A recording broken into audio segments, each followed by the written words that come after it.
Nggak tahu. Oh, itu ibunya. Oke. Assalamualaikum warahmatullahi wabarakatuh. Waalaikumsalam. Alhamdulillahirrabbilalamin. Wabihi nasta'in ala umuri dunya waddin. Wassalatu wassalamu ala asrofil anbiya wal mursalin. Wa ala alihi wa sahbihi ajma'in amma ba'd. Rabbi syrahli sodri wa yassirli amri. Wahlul uqdatam min lisani yafqahu qawli. Alhamdulillahirrabbilalamin. Puji syukur saya panjatkan kepada Allah Subhanahu wa Ta'ala yang telah memberikan kita kesehatan dan juga kesempatan sehingga kita hari ini bisa ngaji psikologi online bareng bersama ibunya Haji Ismatul Maula. Sholawat dan salam tak lupa tercurahkan kepada junjungan kita Nabi Muhammad SAW, kepada para keluarganya, kepada para sahabatnya, dan semoga kita semua mendapatkan syafaatnya. Amin ya rabbal alamin. Alhamdulillah, apa kabar semuanya sahabat Fatayat yang ada di rumah maupun yang ada di auditorium pada siang hari ini? Alhamdulillah. Semoga kita semua diberi kekuatan menjalani puasa kita di Ramadan kali ini ya. Nah, kita bakal lanjut pembahasan minggu kemarin mengenai perkembangan bayi ya Bu ya. Karena kemarin kita sudah bahas mengenai perkembangan pada masa bayi, mengenai perkembangan emosinya, perkembangan sosialisasinya, sampai dengan perkembangan bermainnya. Pada siang hari ini kita akan melanjutkan pembahasan kita mengenai pentingnya memaksimalkan masa golden age pada anak, tentang perkembangan pada masa bayi, yaitu perkembangan moralitasnya dan juga perkembangan peran seksnya. Untuk mempersingkat waktu, mari kita langsung saja dengarkan penjelasan dari Ibu Nyai Haji Ismatul Maula. Kepada beliau saya persilahkan. Terima kasih Mbak Ika. Assalamualaikum warahmatullahi wabarakatuh. Waalaikumsalam warahmatullahi wabarakatuh. Sahabat-sahabat Fatayat semua, bagaimana kabarnya? Apakah semuanya sehat? Alhamdulillahirrahmanirrahim. Semoga semuanya dalam kondisi sehat dan baik-baik saja, sehingga kita bisa belajar bareng tentang golden age, sehingga bisa memaksimalkan pendidikan atau perawatan terhadap generasi atau anak-anak kita, sehingga tercipta SDM yang unggul, SDM yang sesuai dengan yang kita kehendaki, yang kita inginkan, bisa menciptakan SDM yang terbaik. Kita kemarin sudah membahas tentang sosialisasi, kemudian emosi, ya, perkembangan emosi, kemudian bermain. Nah, saya akan mengulas bermain karena memang mungkin porsinya pada masa bayi ini lebih ke bermain ya. Yang lain itu masih istilahnya sambil jalan lah. Tapi untuk bermain ini harus ada beberapa hal yang harus diperhatikan oleh sahabat-sahabat sekalian, karena banyak kejadian-kejadian atau kasus yang terjadi pada saat anak bermain ini ya. Nah, bermain itu kan kemarin saya sudah jelaskan fungsi dari bermain itu sendiri, itu sudah saya jelaskan kemarin. Nah, saya akan menggarisbawahi supaya teman-teman atau sahabat-sahabat Fatayat ini berhati-hati untuk memperhatikan jenis-jenis mainannya. Jenis-jenis mainan ini juga harus diperhatikan karena memang kebutuhan tiap-tiap tahap atau tiap-tiap periode perkembangan itu berbeda. Ya, kalau ketika masa bayi itu mungkin yang lebih diprioritaskan itu adalah motorik ya, terutama motorik kasar, sehingga pada saat usia bayi ini juga memang lebih titik beratnya itu pada motorik kasar. Iya. Seperti berusaha merangkak ya, merangkak, kemudian belajar untuk berdiri, kemudian untuk berjalan ya pada usia 0 sampai 2 tahun ini. Sehingga untuk mainan ini juga harus diperhatikan betul. Terutama pada usia-usia 0 sampai 2 tahun ini anak awal menjelajah atau eksplorasi.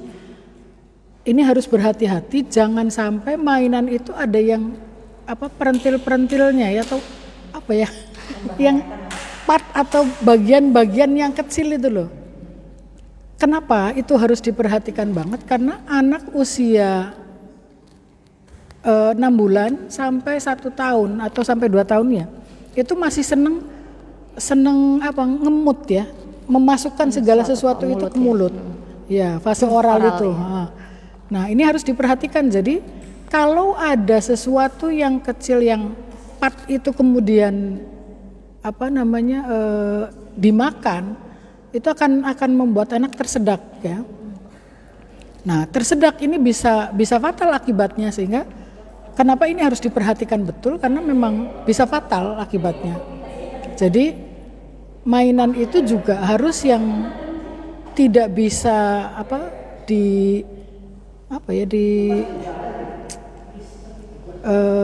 ada yang lepas nah itu tidak yang seperti itu gitu mainannya. Karena kalau misalnya bisa dilepas seperti itu, anak itu kan explore itu dia akan mencoba untuk mencopot, melepas segala macam, membanting segala macam. Nah itu kalau ada part yang copot, itu dia akan penasaran dan dia akan masukkan ke mulut. Gitu. Jadi ini yang harus hati-hati. Makanya harus diperhatikan pada saat usia 0 sampai 2 tahun ini mainan itu harus diperhatikan. Kalau sekarang mungkin lebih enaknya karena memang mainan-mainan itu sudah ada ya. Kalau sekarang ada mainan untuk berapa bulan, ya udah ada yang 1 tahun atau 2 tahun. Nah ini sudah ada dicantumkan seperti itu. Kalau dulu kan belum. Iya betul. Nah ini banyak kejadian-kejadian seperti itu. Sementara kadang-kadang ibunya kan yang penting aman ya, yang penting anteng gitu. Nah ternyata antengnya itu dia ngulik gitu kan. Nggak ketahuan. Partnya atau bagiannya itu dia lepas satu-satu, dia masukkan ke mulut, dia telan. Anak kan nggak tahu bahwa itu bukan makanan, karena memang fase oral itu bawaannya kan dia kepengen memasukkan ke mulut. Nah ini yang harus diperhatikan. Jadi ketika usia itu jangan meleng. Ada sesuatu di situ, itu kita harus perhatikan betul bahwa kita meyakinkan bahwa dia nggak akan memainkan itu dan tidak akan memasukkan. Atau paling nggak harus ada yang menjaga. Ini nggak bisa lepas sama sekali karena banyak kejadian kemudian menelan koin ya. Nah itu sampai operasi segala macam. Mending kalau cuma koin. Nah kalau jarum ini kan lebih bahaya lagi, dan mereka anak-anak ini kan bayi kan masih belum bisa membedakan bahwa itu bahaya atau enggak. Itu makanan atau bukan pun dia masih belum bisa, sehingga semuanya masuk. Nah ini yang harus diperhatikan ya oleh sahabat-sahabat sekalian. Kemudian yang media untuk menanam itu yang kayak jelly itu, bubble ya, yang kayak bubble itu kan kalau kena air dia akan mengembang ya. Betul. Nah ini banyak kejadian juga anak-anak itu menelan itu atau memasukkannya ke hidung. Itu banyak kejadian ya, ini harus diperhatikan. Jadi mama nggak boleh teledor ya ini. Ini banyak kejadiannya loh. Yang penting kalau misalnya bisa hanya dengan diambil dengan penjepit. Kalau sudah harus operasi ini kan lebih bahaya. Nah mereka biasanya memasukkan itu kalau tidak ke mulut itu ke hidung. Karena yang bolongan bisa dia sentuh kan di sini, kalau kuping itu jarang. Tapi kalau hidung ini yang paling sering hidung, dan itu kan ketika kena cairan itu dia akan mengembang. Jadi ketika masuk di mulut mungkin waktu diambil itu dia kecil, tapi ketika dimasukkan ke dalam hidung di sana ada cairan pelumas, itu dia akan mengembang.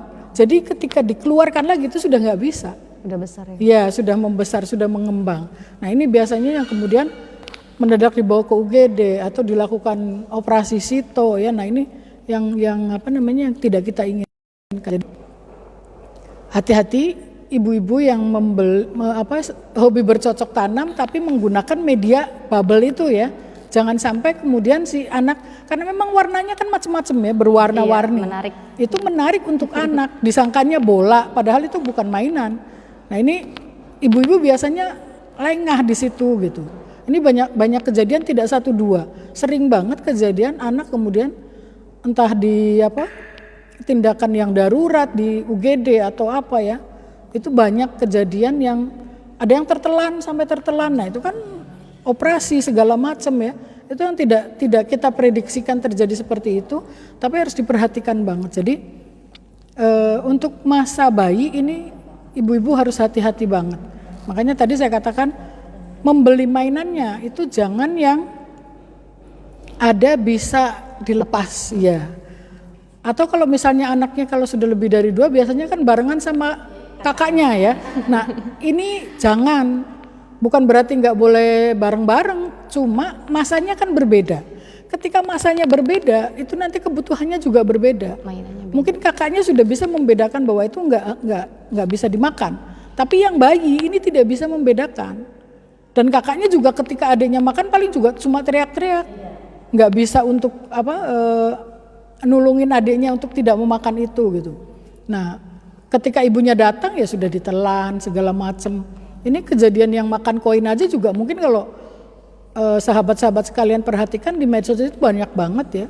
Makanya ini harus hati-hati. Jadi membeli mainan itu juga harus sesuai dengan usianya. Ya, diperhatikan banget. Jadi jangan asal membeli, yang penting anteng gitu. Jangan konsepnya jangan seperti itu, karena memang kenapa sih mainan itu ada apa? Sesuai dengan usianya? Ya karena memang kebutuhannya tadi yang berbeda gitu. Jadi antara anak yang satu dengan yang lain itu harus dibedakan betul. Kalau memang si ibu tidak bisa menjaga, minta tolong untuk ada orang dewasa yang bisa menjaga. Jadi anak-anak itu nggak bisa ditinggalkan begitu saja, karena memang mereka konsep atau pengertiannya untuk bisa ngerti bahwa ini bisa dimakan, ini tidak, itu masih belum bisa. Ya, itu jadi bermain ini penting banget, tapi bukan berarti kemudian dibiarkan gitu ya, tapi tetap harus di bawah pengawasan. Nah, sekarang kalau ibu-ibu kan banyaknya apalagi pada saat puasa kayak gini ya. Anaknya ditaruh di satu tempat, emaknya sambil masak atau nyuci atau apa, sambil dengerin musik, ya anaknya nangis juga nggak kedengeran kan. Nah ini yang harus diperhatikan. Jadi jangan sampai seperti itu, karena mereka konsep kepengertiannya itu belum, masih awal banget ya. Jadi dia tahu salah benar, kemudian baik buruk itu dari orang dewasa. Kalau tidak ada yang mengawasi, itu dia konsepnya sakit dan tidak sakit.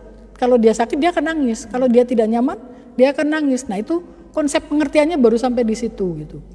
Nah jadi kita yang dewasanya yang harus lebih berhati-hati. Apalagi kalau misalnya kayak ada kayak colokan ya modelnya, itu kan kadang-kadang ada yang di bawah. Nah anak-anak itu penasaran. Eksplornya itu sampai ke titik-titik yang segitu gitu. Sampai ke titik-titik yang detil seperti itu, kemudian dia akan mencobakan, colokan itu ada bolongannya 2. Nah dia akan memasukkan tangannya, jarinya. Penasaran. Nah ketika jarinya masuk, kalau jari kita nggak akan masuk, tapi jarinya anak kecil kan masuk. Nah ini yang bikin bahaya gitu. Jadi kalau bikin colokan itu rada tinggi gitu, jangan yang kira-kira bisa dijangkau sama anak. Kenapa? Ini juga banyak kejadian kesetrum kayak gitu. Nah baru-baru ini saya yang lihat di medsos itu, colokan ada di bawah, kemudian si anak ini pegang sendok, ujung sendoknya yang dimasukkan ke colokan itu, kesetrum dan meninggal. Nah ini kelihatannya kan sepele banget, itu nggak tahu ibunya entah masak, entah lagi nyuci, entah nyetrika, entah apa, tapi begitu tahu kakaknya teriak, nangis, sampai di situ sudah kejang-kejang dan sudah tidak bisa tertolong, meninggal di tempat. Nah ini dari keterdodoran kita ya. Jadi makanya kita harus tetap waspada di masa bermain ini. Memang itu eksplorasi anak, karena ada rasa ingin tahu ya, curiosity ini. Jadi manfaat bermain itu untuk kognisi, untuk emosi, sosialisasi, ini lengkap banget sebetulnya. Makanya untuk stimulasi dilarang ya, stimulasinya itu semuanya dari situ awalnya. Kita melarang anak untuk main ya nggak mungkin. Memang mereka eksplorasinya dengan cara seperti itu gitu, bahwa dia mulai untuk berinteraksi dengan orang lain. Misalnya di situ ada teman yang sesama bayi atau dengan orang tua, itu mulai dari situ. Tapi yang lebih penting untuk kita catatan kita itu tetap kita orang dewasa harus memperhatikan itu ya. Jadi di masa bermain ini kita jangan melarang, tapi kita tetap mengawasi. Karena memang kognisi anak berkembang itu dari curiosity itu tadi. Dari rasa ingin tahu, ada warna-warni dia akan mendekat, dia akan memegang. Itu karena penasaran itu ya, karena curiosity.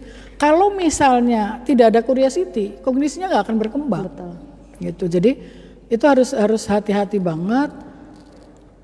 Mainan-mainan sekarang juga kita harus selektif ya. Ibu-ibu ini, sahabat-sahabat ini harus selektif, karena memang makin beragamnya teknologi, makin majunya teknologi itu kemudian membuat industri mainan ini juga makin maju makin berkembang. Tapi kita orang tua itu tetap harus selektif, harus hati-hati. Kenapa? Karena memang pedagang atau produsen itu tahunya kan ini barang harus laris, tanpa tahu efek samping nanti dari penggunaan mainan ini sendiri gitu. Nah kalau kita tidak selektif, itu yang bahaya anak kita. Kayak semacam pistol-pistolan ya. Itu ada dulu yang kalau mungkin ibu-ibu tahu yang ada pelurunya kecil-kecil itu. Nah itu kan ya kalau misalnya kena ke badan itu mungkin hanya sakit sedikit. Tapi kalau kena alat vital, mata misalnya atau diarahkan ke hidung, itu bisa fatal. Nah ini banyak kejadian. Itu di stop, itu karena banyak kejadian. Tidak hanya di satu daerah tapi beberapa daerah. Ada yang sampai buta matanya, permanen, dan itu kalau sudah permanen sudah sulit diperbaiki, nggak bisa disembuhkan gitu. Karena memang yang namanya pistol-pistolan ditarik seperti itu kan kondisinya pelatuk ditarik kan, begitu dilepas kan kenceng banget. Nah, sementara mata kita ini penuh dengan saraf, dengan sel-sel yang halus gitu. Begitu kena mata ya sudah. Nggak ada pelindungnya juga mata. Nah, itu makanya akhirnya konsumen setelah banyak kejadian itu kemudian protes, tapi ya sudah banyak kejadian dulu gitu. Nah ini makanya harus diperhatikan ketika anak minta mainan itu kita yang harus selektif karena anak nggak paham, ngertinya teman saya juga mainan itu. Nah main perang-perangan kita kan nggak mungkin mengawasi anak main perang-perangan, ya masa ibunya ikut perang-perangan. Nah paling tidak kita selektif untuk mainannya itu tadi. Gitu. Jadi anak itu belum paham konsep bahwa kena ke daerah mata atau hidung atau yang lainnya itu berbahaya, itu mereka belum tahu. Taunya ketika perang-perangan kena peluru ya sudah mati itu gitu. Dia nggak tahu bahayanya sampai seberapa. Nah ini kita orang dewasa yang harus memberikan pengertian dan harus selektif membelikan mainannya gitu. Kalau memang itu membahayakan ya kita jangan membelikan gitu. Jadi kitanya yang harus waspada sendiri, jangan kemudian anaknya yang minta kok. Ya kalau anak sih nggak paham, kita yang harusnya paham, kita yang harusnya ngerti bahwa ini akan membahayakan. Ya kayak pedang-pedangan misalnya, coba jangan yang runcing. Kenapa? Karena itu akan ditusukkan. Anak itu melihat permainan di TV misalnya, itu pedang kan ditusuk. Iya. Nah nggak mungkin jangan ditusukkan lah, ya nggak mungkin wong dia sudah pegang. Jangan ditusukkan itu nggak mungkin. Nah, tinggal kita cari, jangan yang runcing, kita cari yang tumpul sehingga ditusukkan pun tidak akan menimbulkan sakit gitu. Nah ini jadi pentingnya masa bermain bukan dilarang bermainnya, tapi kita yang selektif terhadap alat atau permainan. Sebetulnya kita ini tidak harus ya. Saya membandingkan dengan dulu zaman saya kecil ini, kita nggak bermain itu tidak harus yang permainan-permainan yang seperti zaman sekarang ya, yang modern-modern kayak gitu. Toh kalau menurut saya justru lebih kreatif orang-orang dulu daripada yang sekarang. Kenapa? Dulu itu permainan itu masih minim banget. Karena memang mungkin satu, ekonomi kita juga masih belum sebaik sekarang ya.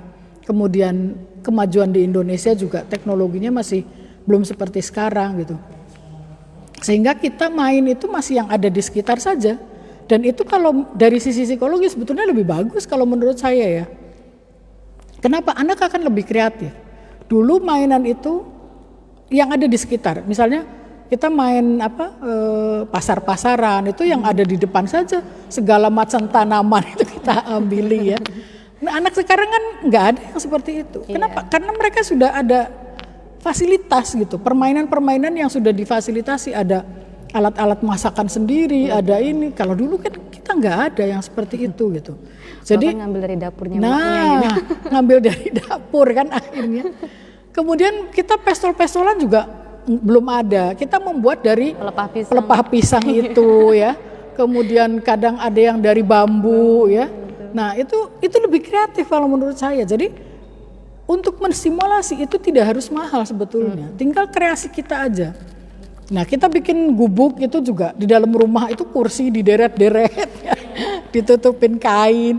Nah kalau sekarang kan tinggal beli sudah ada instan jadi kan tendanya ya. Nah kalau dulu kita nggak ada yang seperti itu, beli pun mungkin nggak mampu karena mahal. Sehingga akalnya kognisinya tuh lebih berkembang. kursi aja dijadikan satu, ditutupi itu, kemudian kita di kolong. Nah, itu sudah jadi kayak tenda gitu. Itu lebih kreatif kalau menurut saya. Jadi sebetulnya stimulasi itu bukan karena teknologi ya. Itu bisa sebetulnya. Jadi tergantung kitanya, ibunya juga kreativitasnya gitu. Betul. Mereka bermain di luar misalnya. Kita dulu nggak ada mobil-mobilan yang bisa dinaikin gitu kan, nggak ada. Ada pohon tumbang, kita naik semua. Yang laki-laki jadi supir, kita perempuan yang jadi penumpangnya, tarik tiri. Itu kan jalan sudah. Itu jadi kayak bermain peran ininya. Betul. Malah stimulasinya itu akan lebih lengkap kalau menurut saya gitu. Jadi kalau sekarang kan ada mobil-mobilan yang bisa dinaiki hanya satu orang yang naik. Yang lainnya nonton, tepuk tangan, kemudian hanya ngiri gitu kan. Nah, kalau dulu pohon tumbang kan bisa banyak kan tuh yang naik. Betul. Nah, itu lebih kreatif kalau menurut saya. Jadi kita ini jangan terbawa arus teknologi yang seperti itu gitu. Makanya saya dulu pengalaman saya nggak memanjakan anak dengan mainan, bukan berarti saya nggak sayang, hanya saya kepengen dia lebih menghargai apa yang dia miliki. Kemudian ketika di lingkungan itu masih banyak hal yang bisa dia mainkan, kenapa enggak gitu. Dia bermain peran kayak misalnya kayak dia jadi supir, duduk di kursi, kemudian dia begini bergaya kayak supir sendiri, itu kan bermain peran dan itu imajinasinya jalan. Betul. Kalau misalnya dia naik kemudian ada sarana, ada mobil-mobilan yang bisa jalan, itu nggak ada imajinasi, dia sudah jalan sendiri gitu. Betul. Ini sudah bener-beneran mobil, tapi kalau di kursi kan dia asik dengan dirinya sendiri, dia seneng, gitu membayangkan atau imajinasinya itu sudah lebih dalam gitu. Nah ini ya, jadi bermain ini juga penting banget untuk mengasah kognisi, emosinya, kemudian sosialisasi ketika dia sudah mulai keluar rumah, kemudian harus berinteraksi dengan orang lain, dia belajar berbagi, itu di situ. Kalau misalnya kita nggak usah main di rumah aja, dia tidak akan bisa atau tidak akan belajar untuk berbagi. Ketika ada orang lain, dia akan dia pegang sendiri. Ini punya saya, punya kamu gitu. Nah, kita mulai mengenalkan konsep berbagi itu ketika dari permainan itu dulu. Walaupun memang pada usia-usia di bawah 5 tahun itu masih permainan soliter ya, masih sendiri-sendiri. Walaupun di situ ada sekelompok anak disatukan, tetap nggak akan bisa bersatu karena memang masih prakelompok ya, belum berkelompok gitu. Jadi masih soliter permainannya.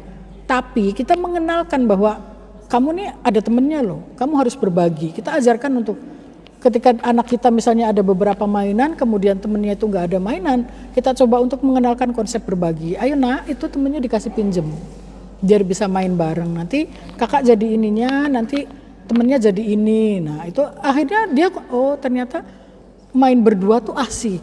Oh ternyata harus berbagi. Nah itu dari situlah mulai. Itu interaksi dari sosialisasi. Untuk emosi, dia juga akan bisa menahan ketika ada sesuatu yang dia rasakan itu. Dia tidak harus langsung marah-marah, tapi dia bisa, oh temennya kok nggak nangis, ketika dia diambil miliknya kok dia nggak nangis, oh berarti saya juga harusnya seperti itu. Nah dari situlah mulai belajar ekspresi emosi. Ya. Jadi dari bermain ini sebetulnya banyak banget, cuma di kita itu kebanyakan kan belum memahami apa fungsi bermain itu sendiri. Sehingga emak-emak tuh biasanya kalau anaknya main itu ngamuknya setengah mati. Main terus. Emang masanya bermain. Nah, memang masanya bermain, kemudian memang cara belajar anak itu ya lewat bermain itu tadi, sehingga kita mengenalkan konsep-konsep itu juga lewat bermain seharusnya. Seperti moral juga ya Bu. Ya, moral juga lewat itu. Makanya kan kenapa di PAUD itu semuanya lewat nyanyian, lewat cara bermain ya. Jadi ada ibu-ibu yang mungkin mengajarkan ke anak gitu. Ini anak saya tuh mengenalkan huruf itu kok susah banget. Caranya gimana? Ya kan, ya seperti orang belajar gitu. Lah, anak kecil suruh belajar kayak gitu. Oh konsepnya masih bermain, terus harus belajar kayak orang dewasa. Ya nggak akan bisa sampai kiamat juga gitu. Itu kan berantem itu dapatnya pasti. Urusan ya antara anak sama emak nih. Karena emaknya idealismenya tinggi, anak harus belajar, harus begini, harus begini. Sementara anak itu, apalagi kalau yang kinestetik, Kinestetik itu nggak akan bisa suruh diem. Jadi kita harus kreatif. Saya kebetulan anak saya kinestetik ya, jadi motorik kasarnya itu lebih dominan. Itu saya juga muter otak itu setengah mati, ini gimana caranya ya. Teman-temannya sudah pada bisa kenal huruf, bisa baca, itu dia masih susah gitu. Kenapa? Karena memang dia lebih ke motorik kasar, cenderung ke motorik kasar. Tapi saya caranya, dia seneng apa? Dia seneng mobil-mobilan, saya tempel di mobil-mobilannya itu. Mobil-mobilan ada beberapa gitu. Saya tempel huruf A, B, C. Jadi nanti saya mengenalkan huruf itu. A, coba diambil yang mobil warnanya merah. Itu ada hurufnya A. Ini hurufnya kita kasih tahu dulu. Ini hurufnya B misalnya yang warna merah. Yang C ini warnanya hijau mobil-mobilannya. Nah nanti kita sebutkan warnanya dulu karena dia sudah mengenal warna. Kemudian baru ke hurufnya. Jadi kita bisa menstimulasi itu banyak hal dari satu permainan saja gitu. Dari mobil saja. Itu bisa mengenalkan huruf, mengenalkan warna, mengenalkan bentuk juga. Karena di mobil itu kan ada kotak, ada bentuk bulat, ada apa gitu. Nah itu kita sambil mengenalkan, itu dari satu permainan. Sebetulnya kalau kita aja kreatif itu bisa banyak hal. Nah maka saya yang anak saya kinestetik itu kemudian tidak harus duduk diam kemudian dia kenal huruf gitu. Saya begitu aja, dia lagi main mobil-mobilan. Ibu kenapa sih ini ditempelin ini? Nggak apa-apa, ibu mau nempelin nanti coba lihat ya itu ada huruf apa di atasnya. Di mobil yang warnanya hijau ada huruf apa huruf apa ini namanya bu? Akhirnya kan dia tertarik. Itu namanya huruf CA yang di hijau itu ya. Nanti yang mobil merah itu huruf apa bu? Itu namanya huruf B. Ingat-ingat ya nanti huruf B bentuknya seperti itu di mobil yang ini. Kalau bisa kemudian di kepemilikan itu kita juga bisa mengajarkan dari situ. Mobil yang warnanya merah ini punya ibu, mobil yang warnanya hijau ini punya bapak, mobil yang warna kuning itu punya AA. Jadi dia juga ada konsep kepemilikan di situ. Ini boleh gak bu ditukar? Boleh ditukar silakan, asal nanti seizin pemiliknya. Gitu. Nah itu juga kita mengenalkan konsep kepemilikan bahwa kita ini masing-masing akan punya, tapi kita juga bisa berbagi. Itu jadi dari satu permainan itu sebetulnya bisa untuk beberapa macam kita mengenalkan konsep gitu. Makanya kita harus kreatif, apalagi mungkin guru-guru TK sudah banyak stimulasinya ya, mungkin bisa lebih tahu. Nah sekarang untuk mengenalkan angka huruf itu, ya itu harus kreatif itu tadi lewat bentuk misalnya ya.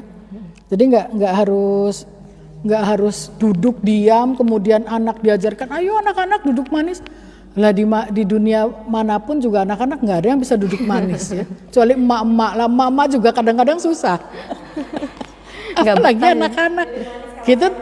Nah kalau selfie gitu, di luar selfie, sukanya jalan-jalan. Nah ini kan bukan suatu hal yang nggak ketemu ujungnya gitu loh. Iya betul. Anak-anak diminta untuk anteng, diminta untuk belajar, sementara masanya mereka itu bukan itu gitu. Ya wis urusan terus kan dapatnya antara emak dan anak gitu. Ngaji ya begitu, ngaji juga. Ayo duduk. Kalau ngaji tuh yang anteng, kalau tuh yang lah sampai kapanpun ya ujung-ujungnya nangis kan. Biasanya ujung-ujungnya nangis gak ibu-ibu? Pasti ujung-ujungnya anaknya dicubit ya.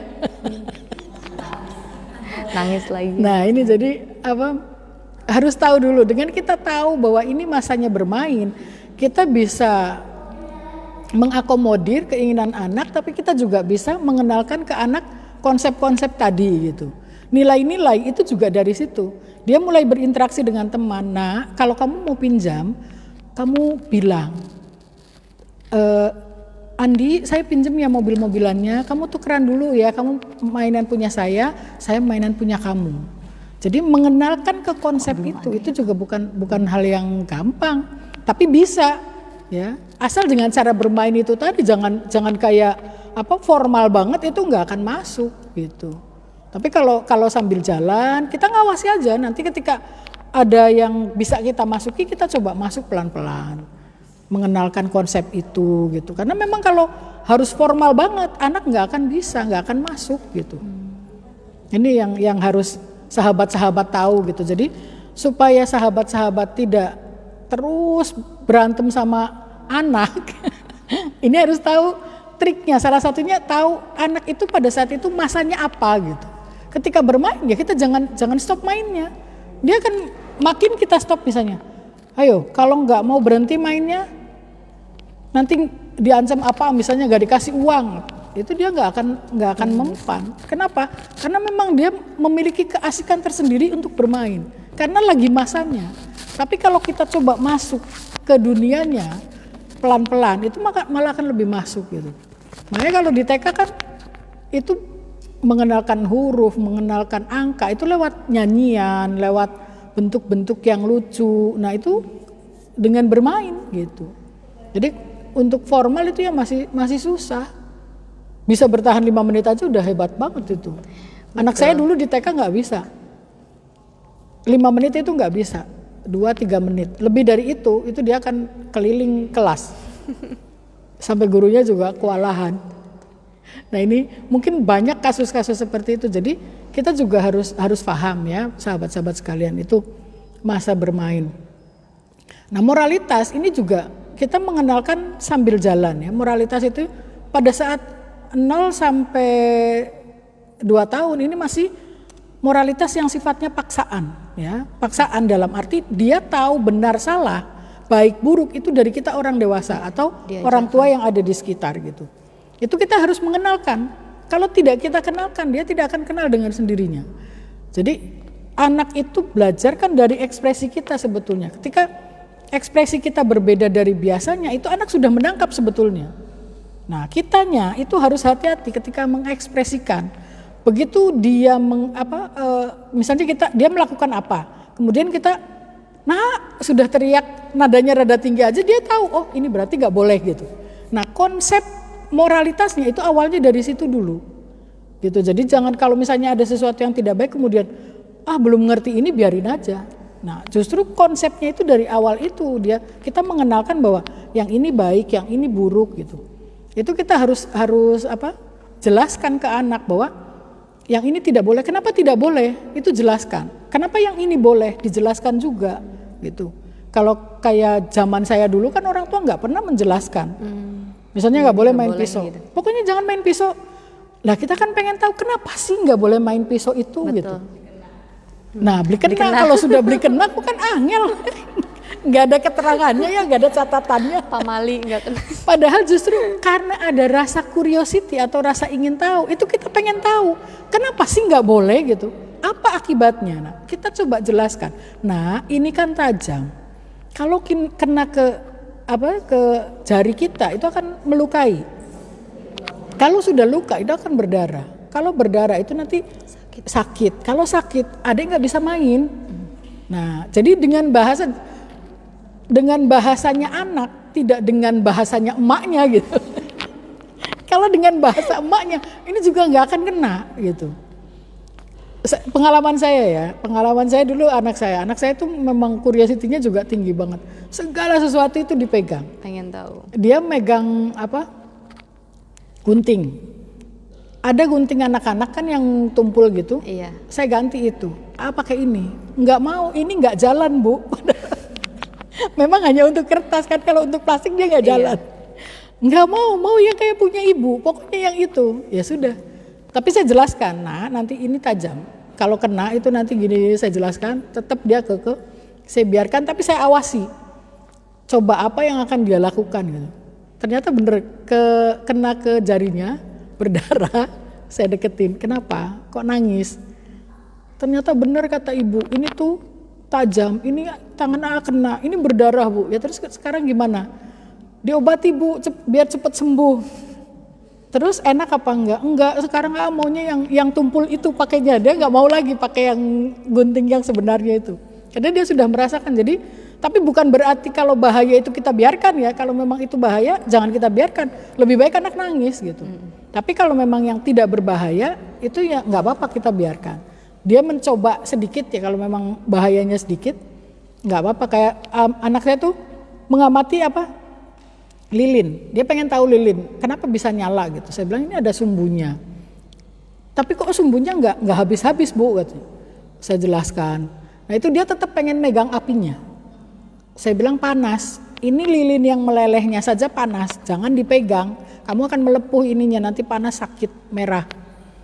Gitu saya tinggal, saya ngumpet, saya intip, tetap dipegang sama dia. Penasaran. Nangis. Saya deketin, kenapa? Pegang itunya. Ternyata yang dia pegang tuh sumbunya. Kan langsung mati. Tapi kan panas dan nempel sih yang cairnya. Lilinnya. Panas ternyata, bukan tadi ibu udah bilang, terus sekarang gimana? Nggak mau pegang lagi, ternyata panas itu tuh. Nah, tadi ibu udah bilang panas, saya bilang. Tapi anak itu kita bilang panas, itu dia tetap pengen nyoba. Semakin dilarang semakin penasaran. Semakin dilarang semakin penasaran. Jadi kita walaupun sudah melarang, kemudian jangan ya wis lah pakar baik. Nah, tetap dia akan megang itu. Kalau yang bahaya, itu kan pasti dia akan berbahaya juga gitu. Iya, betul. Jadi kalau yang sifatnya bahaya, kita ya saklek. Kitanya itu yang harus tahu kapan saatnya betul-betul melarang, kapan saatnya hanya mengingatkan. Melarang dengan mengingatkan itu berbeda. Mengingatkan itu supaya anak itu berpikir, tapi bukan kita lepas ya kalau mengingatkan. Tetap kita awasi kalau itu memang bahaya, jadi jangan dibiarkan. Misalnya dia mau kecolokan listrik, ya jangan kita biarkan kalau seperti itu. Walaupun hanya kan sedikit nyoba aja, ya setrumnya. Bukan kayak lilin kan. Kalau lilin begitu dipegang sumbunya kan mati. Ya panasnya segitu. Tapi kalau listrik mati, orang yang mati, bukan listriknya gitu. Nah ini jadi kita juga sebagai orang tua itu harus tahu kapan memang harus betul-betul otoriter, kapan harus permisif gitu. Ini yang harus dijadikan catatan oleh sahabat-sahabat sekalian ya. Jadi pada masa bermain ini memang anak ini akan mengeksplor semuanya. Kemudian jadi jangan kita lepaslah intinya sih ya. Main di luar, apalagi di dalam rumah saja banyak hal yang membahayakan, apalagi main di luar gitu. Jadi tetap harus ada orang dewasa yang mengawasi. Apalagi masa-masa yang masih memasukkan segala sesuatu ke dalam mulut, itu harus benar-benar kita awasi. Misalnya kayak tanaman-tanaman yang sifatnya beracun, nah itu kita harus hati-hati banget. Anak-anak kan seneng banget tuh metiki daun-daunan yang ada di sekitar rumah. Nah ini kalau yang beracun ini kita harus singkirkan dulu kalau memang ada anak gitu. Jangan dibiarkan sekadar gapadu gatel baik. Ya memang kalau cuma gatel aja. Kalau lebih dari gatal, bengkak kemudian alerginya, nah kita kan nggak tahu. Nah ini makanya yang harus kita perhatikan betul, ini kitanya yang orang dewasa ya, jangan meremehkan gitu, karena memang anak ini kadang di luar prediksi kita. Ya anak kita taruh misalnya, kita sangkanya aman di karpet misalnya, dia mainan sendiri. Ternyata kan dia ngurek-ngurek apa yang ada di situ, kemudian tiba-tiba dimakan. Nah kita yang dimakan itu kita nggak tahu remahan apa itu. Mending kalau remahan kue, kalau remahan yang lain. Ada cicak itu dia, lewat. Nah itu dia akan masuk segala rupa tuh akan masuk ke mulut gitu. Nah ini yang harus kita perhatikan. Jadi jangan pernah melepas anak di masa bermain ini tanpa pengawasan. Gitu. Ini banyak kejadian sampai tersedak, ya nggak bisa nafas. Bendanya itu menutupi jalan nafas itu karena keteledoran kitanya gitu. Ya kalau anak sih nggak bisa disalahin, namanya mereka belum tahu konsep berbahaya dan tidak itu mereka belum paham. Tapi kitanya yang harus bener-bener ya. Nah itu jadi ini bermain ini termasuk tadi konsep moral itu kita mengenalkan dari situ ya. Ini baik, ini buruk itu dari kita. Jadi kita jangan menganggap anak ini nggak ngerti. Dia memorinya itu akan dimasukkan semuanya. Iya. Tapi mungkin dia tidak langsung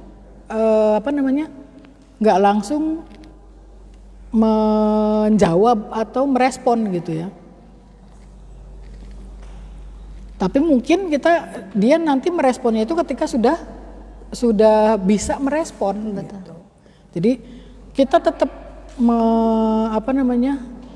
memberikan penjelasan, memberikan pengertian ke anak bahwa kenapa begini, kenapa begitu, itu tetap harus dijelaskan gitu. Jangan tidak dijelaskan, kalau tidak dijelaskan justru mereka nggak akan paham gitu. Nah konsep moral itu yang awal adalah paksaan. Jadi anak suka atau tidak suka, kalau memang itu tidak baik ya kita harus paksa, harus ngerti dia bahwa ini konsep yang ada di masyarakat atau tatanan atau nilai-nilai yang ada di masyarakat yang diharapkan dari kita itu seperti ini. dan dia harus mengikuti mau tidak mau, suka tidak suka gitu. Jadi dikatakan konsep paksaan atau moralitas paksaan awal itu karena memang dia masih belum paham, dan itu kita internalisasinya harus kita paksa mau tidak mau gitu. Toh nanti ketika sesuai dengan perkembangannya, kognisinya mulai berkembang, itu dia akan memahami gitu. Nah jadi memaksanya pun mungkin harus dengan cara yang berbeda ya, bukan dipaksa banget, tapi pelan-pelan dimasukkan, itu kalau internalisasinya. Dengan ajakan gitu Bu? Ajakan kalau memang anaknya sudah dari awal diajak komunikasi itu bisa. Tapi kalau dari awal tidak dikomunikasi, tidak dibiasakan komunikasi, itu akan sulit. Susah, ya. Karena komunikasi ini harus dari awal, tidak tiba-tiba ya. Iya, betul. Itu bisa. Saya sendiri karena membiasakan komunikasi, itu saya memang selalu ajakan. Saya nggak pernah memaksa dia. Saya kasih pengertian, kemudian dia tumbuh sendiri rasa, oh berarti harus gini, berarti ini harus begini ya Bu. Tapi itu dari awal ya komunikasinya, bukan tiba-tiba setelah dia bisa kemudian baru kita komunikasi. Saya komunikasi dari mulai di dalam kandungan sampai terus. Nah itu kalau seperti itu kita enak, tinggal mengarahkan saja. Tapi kalau yang tidak di awal komunikasinya sejak dini, itu tetap harus dengan paksaan walaupun mungkin dengan cara yang lebih perlahan gitu.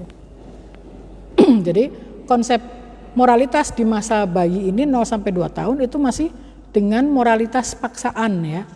Moralitas paksaan, jadi kita masuk walaupun paksaan tapi bukan dipaksa banget, tapi pelan-pelan mengenalkan bahwa ini ada nilai-nilai sosial di masyarakat kita yang kita tuh harus begini. Misalnya mengenalkan kita ada di satu acara, ada nilai-nilai yang kita harus menghargai orang, harus menghormati orang. Nah ini kita harus kenalkan mulai dini. Walaupun pada saat awal mungkin anak berontak dengan rasa tidak nyamannya. Misalnya di satu acara dia harus diem. Datang ke rumah orang nggak mungkin kan dia bisa diem gitu. Tapi kita coba berbicara dengan dia. Ini ada acara, sebentar aja diem. Setelah selesai acara, boleh kok adek mau main lagi, mau apa. Tapi ini sebentar saja. Nanti sebentar kok, ini nggak lama gitu. Bentar Bu. Itunya jatuh. Nah ini harus dikenalkan yang seperti itunya ya. Jadi jangan lantas kita pikir oh nggak ngerti kok, biarin aja gitu. Kalau nggak seperti itu nanti nggak akan kenal nanti anak kita gitu. Kemudian penggolongan peransek ya, dimulai penggolongan peransek itu sebetulnya dari awal, dari mulai kehamilan. Ketika kita tahu jenis kelamin dari anak atau janin kita, itu kemudian kita sudah oh anaknya laki-laki, itu kan sudah membedakan. Warna baju misalnya, warna baju untuk laki-laki biru, warna yang untuk perempuan pink, ya kemudian model ranjangnya juga sudah berbeda, setting kamarnya atau cat warna kamarnya juga sudah berbeda. Nah ini penggolongan peransek ini sudah mulai dari awal sebetulnya ya. Tapi kalau di Barat sendiri, untuk penggolongan peransek itu tidak dari awal, tapi justru mereka membebaskan. Tidak kayak kita di sini kan, oh kalau perempuan ya pink, kalau laki-laki ya biru gitu, atau yang netral kalau laki-laki putih. Tapi kalau di Barat itu nggak seperti itu, biasa aja gitu, mau laki perempuan itu nggak membedakan banget kayak kita di sini. Mungkin karena di kita budaya patriarkinya yang kental banget sehingga sampai segitunya. Nah, nanti untuk kemainan itu juga biasanya disesuaikan. Disesuaikan itu langsung ketika sudah mulai masa bayi itu, kemudian ini yang laki-laki nggak boleh main boneka, yang perempuan nggak boleh main pistol-pistolan atau mobil-mobilan gitu. Itu sampai sekatnya sampai seperti itu gitu, diskriminasinya. Nah kalau di Barat itu kan nggak ada seperti itu, mau laki mau perempuan mau main pistol-pistolan atau main boneka itu sah-sah aja gitu, karena memang mereka penggolongan peranseknya ini nggak dimulai dari sejak dini banget kayak kita gitu. Nah sehingga dengan berjalannya waktu itu akan semakin kental penggolongan peransek ya, sampai ke pakaian apa gitu. Kayak kalau di Barat itu kan nggak dibedakan ini untuk laki-laki atau perempuan, itu ketika nanti sudah remaja itu baru mulai mungkin ya. Tapi kalau masa kanak-kanak di Barat itu cenderung nggak membedakan banget ke peransek itu. Kalau di kita di sini kan sudah dari bayi ya, pakaian itu sudah berbeda antara laki-laki dengan perempuan. Perempuan itu yang berbunga-bunga, laki-laki itu yang hewan-hewan gitu kan. Nah kalau di barat kan nggak seperti itu. Ini kemudian akan melahirkan itu tadi, patriarki yang kental banget, sehingga semuanya juga berdasarkan penggolongan peran seks itu. Sampai ke akhirnya ke tanggung jawab dan lain sebagainya itu sudah, karena memang kita mengenalkannya dari awal. Jadi penggolongan peran seks itu dari mulai kehamilan lah gampangannya, bukan ketika lahir saja wong. Begitu tahu jenis kelaminnya laki-laki atau perempuan itu kita sudah membedakan. Sudah bikin sekat gitu loh, ini harus diarahkan ke sini, harus begini gitu. Makanya kan kalau kata orang tua, kayak misalnya membeli pernak-pernik bayi itu nanti kalau sudah ketahuan mau lahiran atau ketahuan, nah itu tadi. Jadi sebetulnya mau membedakan itu tadi, mau bikin sekat, ini loh sekatnya gitu. Padahal kalau di barat sendiri nggak seperti itu. Gitu. Jadi penggolongan seks itu juga mulai dikenalkan pada saat itu, sehingga ketika si anak mulai, oh saya ini perempuan, oh saya harus begini, itu dengan sendirinya gitu. Beda dengan moralitas ya, kalau peran seks rasanya setiap orang sudah membedakan, sudah bisa untuk mengajarkan sejak dini. Tapi kalau moralitas itu nggak semua, karena memang mereka pahamnya kan sambil berjalannya waktu. Padahal ketika kita tidak mengenalkan konsep itu nggak akan jalan. Saya pernah dapat kasus itu ada anak usia 9 tahun, dia orang tuanya itu petani, yang kalau kerja itu dari mulai jam 6 pagi pulang jam 6 sore. Sama sekali nggak ada sentuhan orang tua kecuali malam berarti ya. Siang itu sama sekali nggak ada sentuhan dari orang tua. Nah sehingga dia sekolah di SD saja itu yang mendaftarkan tetangganya. Dia sekolah MI itu ikut-ikutan temannya. Nah ketika dia sekolah sampai kelas 4 itu kemudian berhenti. Kemudian dia ikut terbawa sama teman-temannya yang gak karu-karuan. Dan pada itu saya waktu itu praktek di rumah tahanan kalau sekarang rutan anak-anak, penjaranya anak-anak, rumah tahanannya anak-anak yang kalau di sini mungkin Tangerang ya, kalau di Jawa Timur itu di Blitar. Nah itu anaknya 9 tahun, laki-laki. Kemudian dia tuh nggak ngerti konsep bahwa mencuri itu nggak boleh. Dia tuh sama teman-temannya sering mencuri mangga tetangganya atau buah-buahan apa atau ayam apa gitu. Nah saya tanya, kamu kan apa ada di sini? Ternyata dia kasusnya itu memperkosa 3 orang, 9 tahun. 9 tahun dan memperkosa. Satu memperkosa pacarnya, yang kedua memperkosa temennya adiknya usia 4 tahun. Yang ketiga memperkosa wanita tunasusila. Dikatakan memperkosa karena yang booking bukan dia. Yang booking itu temennya, tapi dia cegat di kebun tebu, temennya dipukul sampai pingsan dan si WTS-nya itu dia garap. 9 tahun bayangkan. Itu kan kasusnya Masya Allah ya. Saya sendiri juga rasanya nggak percaya waktu itu, tapi memang itu yang saya hadapi. Saya tanya dia, kamu kenapa ada di sini? Saya begini, dia cerita. Kamu paham nggak? Kenapa kamu bisa ada di sini? Kenapa kamu dihukum? Kenapa kamu bisa berbuat seperti itu? Saya nggak ngerti. Nah, saya bilang yang membuat kamu kepengen berbuat itu, pengen hubungan seksual itu apa? 9 tahun. Itu kan kalau anak kita normalnya kan masih belum paham. Ternyata dia itu sama teman-temannya itu sudah seneng BF, ya, blue film itu. Itu dia dicekok itu sama teman-temannya dan waktu itu teman-temannya itu sudah pernah melakukan hubungan seks semua kecuali dia. Kecuali dia dan sama teman-temannya tuh dibilangin enak loh, anu, sehingga dia kepengen tahu kayak apa rasanya. Dan yang pertama dia lakukan itu pacarnya. Ya mungkin pacarnya juga usianya sama segitu ya. Cuma nggak ada masalah waktu itu. Nah, dia ketahuannya itu ketika merkosa yang anak usia 4 tahun. Anak adik temennya adiknya. Saya bilang gimana caranya? Itu waktu itu dia nonton TV sore katanya ada film. Terus awalnya gimana? Dari nonton film itu saya bilang. Sore kan nggak ada film yang macam-macam, kan kartun ya banyaknya. Ternyata kata dia ada seorang perempuan yang mungkin entah di film entah gimana atau di iklan filmnya mungkin kemudian kesingkap pahanya dan itu membuat dia libidonya meningkat. Dari situlah kemudian dia manggil temennya adiknya yang lagi nonton TV di situ. Dipanggil ke kamar, kemudian si namanya anak kecil kan anak 4 tahun ya masuk. Kemudian diancam pakai golok. Kalau kamu teriak, kamu saya bunuh. Gitu. Akhirnya nurutlah si anak 4 tahun ini. Dan pada saat itu dilakukan. Kan nggak ada orang tuanya, cuma anak-anak aja di situ. Pulanglah si anak itu, besoknya baru ketahuan. Ketika akan dimandikan sama ibunya, begitu dicopot celananya, si anak itu nangis. Karena kesakitan, ternyata vaginanya sudah bengkak dan berdarah. Di celananya ada bercak darah, baru kemudian orang tuanya ini ada apa? Ditanya nggak jawab si anak perempuan ini. Kenapa, jatuh atau apa gitu, nggak jawab, nangis terus karena memang sudah bengkak, itu pasti sakit banget kan.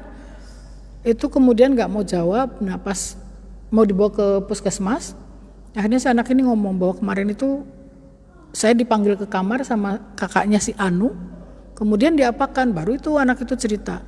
Akhirnya divisum di puskesmas, kemudian si ibunya lapor ke polisi, digerebeklah si anak 9 tahun ini, dan dia lari, ditangkap akhirnya, dan baru ketahuan itu setelah diinterogasi, setelah ketangkap itu baru dia pernah dengan WTS segala macam itu baru ketahuan. Nah dia konsep mencuri itu dilarang itu saja nggak ngerti, gitu. Selain dia senang biasa mencuri sama teman-temannya, itu dia senangnya tuh ngintipi pengantin baru. Jadi kalau ada pengantin baru itu dia ngintip sama teman-temannya. Nyari yang hajatan dulu. Saya tanya kan, pernah nggak ketahuan gitu? Pernah, dia bilang. Terus apa yang dilakukan sama si pengantin baru itu? Dia dilempar sama pisau. Dilempar sama pisau tapi nggak kena. Kamu ngerti nggak kenapa kamu dilempar? Saya nggak ngerti. Kenapa saya dilempar? Saking dia itu nggak pernah tahu konsep baik dan buruk. Nah ini pentingnya internalisasi nilai ya. Pentingnya internalisasi nilai, sahabat-sahabat, tetap kita harus dikenalkan bahwa yang ini harus dilakukan, yang ini tidak boleh dilakukan. Ngerti nggak? Ngerti, anak itu akan menyimpan di memorinya. Jadi internalisasi nilai itu tugas kita orang dewasa untuk mengenalkan itu. Nah ketika dia mencuri mangga tetangganya, ketahuan dia diuber-uber, lari, saya tanya, kamu ngerti nggak kenapa kamu dikejar-kejar kayak gitu? Saya nggak ngerti. Padahal teman saya biasa melakukan itu, kenapa harus dikejar-kejar? Saya bilang, kamu tahu nggak mangga itu punya siapa? Punya Pak Haji Anu. Lah terus kalau punya Pak Haji Anu, ya tentunya Pak Haji Anunya kan marah. Kamu ngerti nggak? Kalau barang milik kamu diambil, itu pasti marah. Nah kalau saya nggak marah, biarin aja orang dia nyebut tuh kok. Saya bilang, kamu ngerti konsep kepemilikan nggak? Bahwa milik orang, kalau kita pengen, kamu harus ngomong. Nggak paham. Saking nggak pernah, jadi itu kesalahan internalisasi nilai. Dia melakukan sampai sejauh itu karena kesalahan internalisasi nilai. Nggak pernah ada bahkan. Jadi mana yang benar, mana yang nggak benar itu dia nggak tahu batasnya. Sampai mencuri itu yang seharusnya anak 9 tahun sudah tahu, itu dia nggak ngerti konsep itu.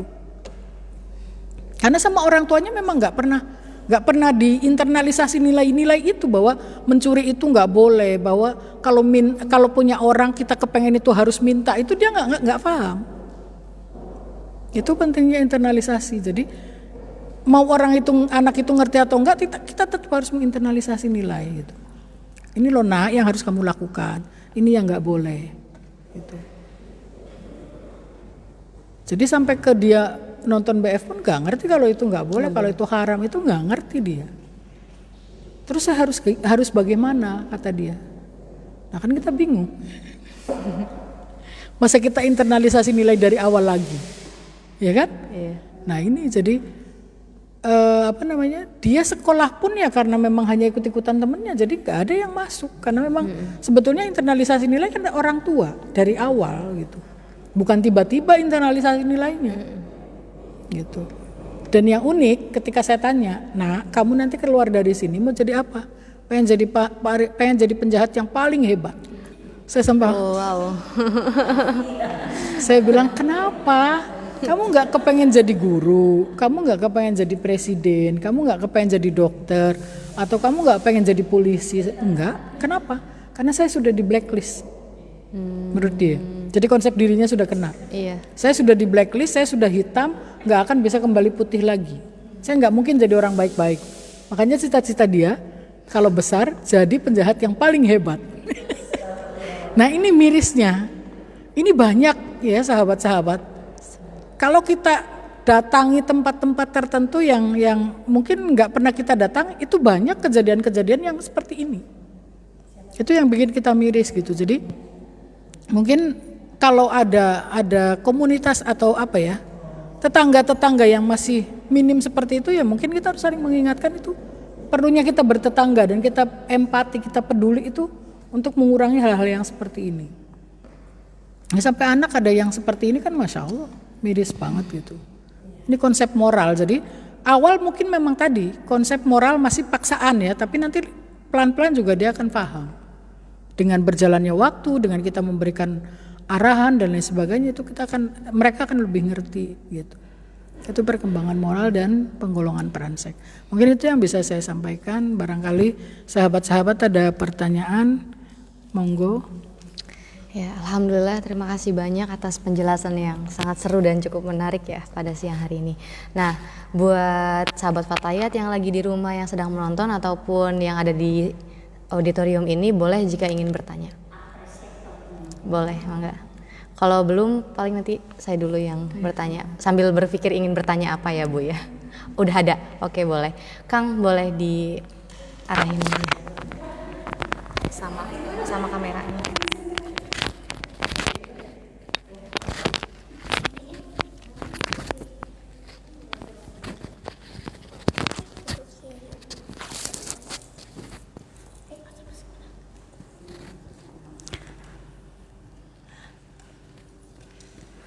Aduh, saya tak aplikasi mana sih? Pada Bang Jaro. Assalamualaikum warahmatullahi wabarakatuh.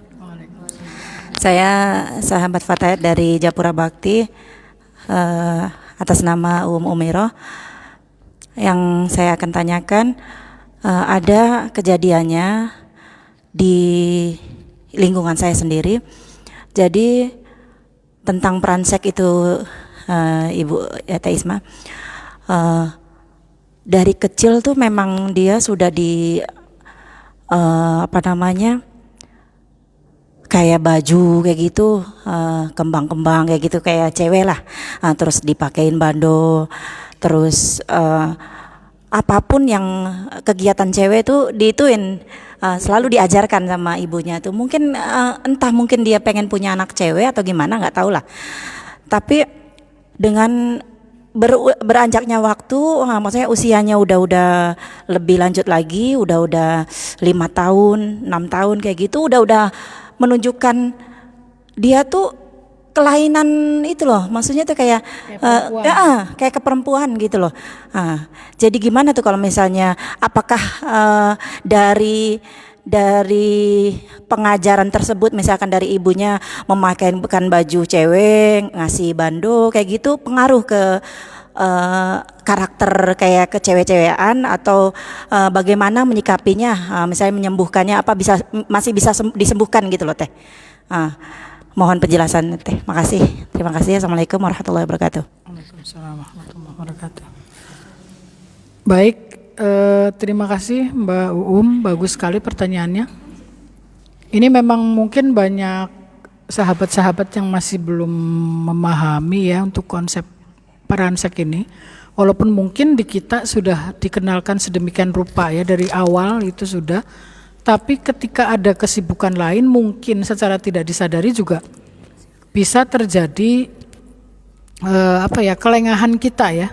Kelengahan kita, apalagi biasanya yang saudaranya itu atau dia menjadi minoritas ya. Jadi banyak saudaranya perempuan semua, dia laki-laki sendiri gitu. Nah, ini biasanya karena paket hemat ya. Disadari atau tidak oleh orang tuanya, kemudian itu akan membentuk dia menjadi seperti itu gitu. Dan yang dia lihat itu contohnya kan setiap hari kakak-kakaknya atau adiknya itu perempuan semua, tanpa ada imitasi atau apa ya, tanpa ada peran lain, peran seks yang lain kayak bapaknya misalnya, figur yang bisa dia tiru. Harus seperti apa laki-laki, karena yang dia lihat mungkin ibunya, kakaknya, adiknya yang semuanya perempuan. Itulah lama-lama dengan kondisi yang seperti itu dan orang tua tidak membedakan misalnya, karena ya sudah ikutin aja lah, disamain aja sama kakak-kakaknya, adik-adiknya. Nah tanpa dia sadari itu sudah membentuk kepribadian dia bahwa oh saya tuh sama dengan yang lain gitu. Jadi begitu sholat juga bisa jadi dia mintanya mukena bukan sarung gitu loh. Nah saya sendiri pernah studi kasus. Jadi sebetulnya kayak seperti itu tuh ada dua ya, ada dua penyebab, ada dua macam apa namanya kalau kayak gitu, gay atau gay ya, kalau laki-laki ya. Saya dulu studi kasus kebetulan di sini di Cirebon di kota ya, studi kasus tentang itu. Zaman saya dulu masih studi kasus ya. Jadi itu kita studi kasusnya itu waria. Ternyata waria itu ada dua penyebabnya, ada dua macam ininya ya, variannya. Varian. Dua macam kelompok. Kayak sirup ya Bu. Nah, ada varian. Berhubung bulan puasa jadi varian. Penyebabnya itu yang pertama ada yang genetik ya, faktor herediter bawaan. Ada yang bentukan. Nah kalau yang bentukan itu yang tadi Ibu ceritakan tadi, itu kasusnya itu bentukan. Kalau yang herediter atau genetik atau bawaan itu biasanya kromosomnya lebih banyak ya. Bisa jadi kromosomnya, bisa jadi reproduksinya, sistem reproduksinya itu lebih dominan mana gitu. Makanya kalau dari agama, ketika kita akan menentukan ini sebetulnya laki-laki atau perempuan gitu. Nah kemarin kasus yang terbaru itu Manganang ya. Ya, kasus terbaru itu Manganang. Wah, ibu-ibunya update banget ini ya. Ini Manganang kan tadinya perempuan ya. Tadinya perempuan kemudian tiba-tiba jadi laki-laki. Karena memang kalau badan sih bentukannya udah seperti itu ya. Nah cuma saya nggak tahu itu apa dia hermaprodit ya. Kalau hermaprodit itu biasanya jenis kelaminnya itu dua. Dua, ada vagina, ada penis. Tapi itu juga mungkin mana yang lebih dominan itu nggak sama. Biasanya ada salah satunya lebih dominan. Maka kalau kita mau menentukan ini sebetulnya mau jadi laki-laki atau perempuan, itu yang menentukan dokternya dulu. Kenapa dokter? Karena itu akan dicek kromosomnya. Kemudian sistem reproduksinya itu lebih ke laki-laki atau perempuan. Itu yang harus kita pastikan dulu. Kita ngerasanya laki-laki juga kalau sistem reproduksinya perempuan mau apa? Nah di situ harus dilihat dulu. Kayak hermaprodit misalnya, itu kan ada dua. Vagina, ada penis. Ini harus dilihat mana yang lebih dominan. Misalnya vagina lebih dominan, tetapi di sistem reproduksinya itu tidak ada rahim misalnya, atau tidak ada sistem reproduksi kayak indung telur atau apa. Ini juga kita nggak bisa memaksakan. Kenapa? Karena kalau misalnya mau kita rubah itu tetap berdasarkan sistem reproduksi dulu. Gitu. Karena itu akan berpengaruh. Hormonnya nanti yang berjalan di mekanisme tubuh itu akan berubah semuanya. Biasanya kan ada yang lebih dominan tapi mungkin hormonnya itu masih harus distimulasi. Nah stimulasinya apa dulu ditentukan, kayak tadi hormon laki-laki atau perempuan yang lebih besar pengaruhnya. Nanti tinggal mengembangkannya itu akan distimulasi dengan obat. Dimasukkan obat baru kemudian bisa muncul itu gitu. Nah makanya yang menentukan itu kalau misalnya kayak yang kasus yang saya tangani dulu itu kan saya tanya gitu, ini dari kapan mulai merasa seperti itu? Ternyata dia mulai merasa itu tuh ketika mau remaja. Itu baru saya ini perempuan, dan dia kebetulan memang laki-laki sendiri, kakak adiknya itu perempuan semua. Dan tadinya dia ngikutin kakak adiknya, yang lain pakai rok dia pakai rok. Nah, orang tuanya itu tidak melarang, yang aneh gitu. Setelah dia mulai remaja menikmati bisa menjadi perempuan, tiba-tiba dilarang sama orang tuanya. Kamu nggak boleh begitu, kamu nggak boleh pakai rok, kamu tuh laki-laki. Sampai dia sholat itu pakai mukena. Karena yang dia tahu kakak-kakaknya, adiknya itu sholat pakai mukena. Nggak pernah sama bapaknya, nah ini kamu tuh ayo sholat sama bapak pakai sarung, itu nggak pernah. Jadi sampai ibunya baru sadar itu setelah anaknya itu sholat pakai mukena. Baru ibunya sadar, kamu tuh laki-laki, kamu nggak harus pakai mukena, kamu pakai sarung. Nggak mau. Kakak-kakak sama adik saya pakai sarung, pakai mukena kok gitu. Itu sudah mau remaja, baru ibunya menyadari kalau anak ini ada sesuatu yang ganjil gitu. Tapi sudah sulit, dia ngerasa sudah saya lebih nyaman jadi perempuan daripada jadi laki-laki gitu. Akhirnya kemudian dia beli juga baju tuh laki-laki perempuan, dia beli kosmetik segala, tapi ngumpet-ngumpetan sambil ngumpet-ngumpet gitu. Ketahuan orang tuanya, dibakar, dibuang baju dan lain sebagainya. Dia beli lagi karena memang dia sudah ngerasa nyamannya itu. Akhirnya dia minggat dari rumah, dia pergi ke Jakarta dan dia akhirnya jadi waria itu. Karena dia merasa saya itu perempuan, kenapa nggak dari dulu saya dilarang kalau saya laki-laki? Jadi begitu ditanya apa jenis kelaminnya itu, alat kelaminnya memang berada dua atau gimana? Enggak. Saya memang dari lahir itu laki-laki. Hanya dibentuk oleh lingkungan itu seperti itu gitu. Sama kayak kasusnya Bu Um. Berarti sama dengan kasusnya yang Bu ceritakan tadi. Itu makanya tadi kalau bisa sembuh atau tidak atau bagaimana menyikapinya. Kalau misalnya itu bentukan itu bisa sebetulnya. Yang herediter itu juga sebetulnya bisa, tapi itu butuh waktu lebih lama daripada yang bentukan. Nah,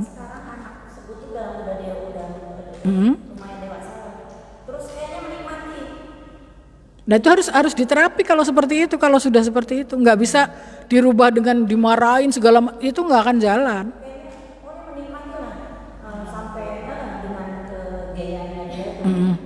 Karena yang saya tengok tuh dia sudah berani berpacaran Sama jenis ya.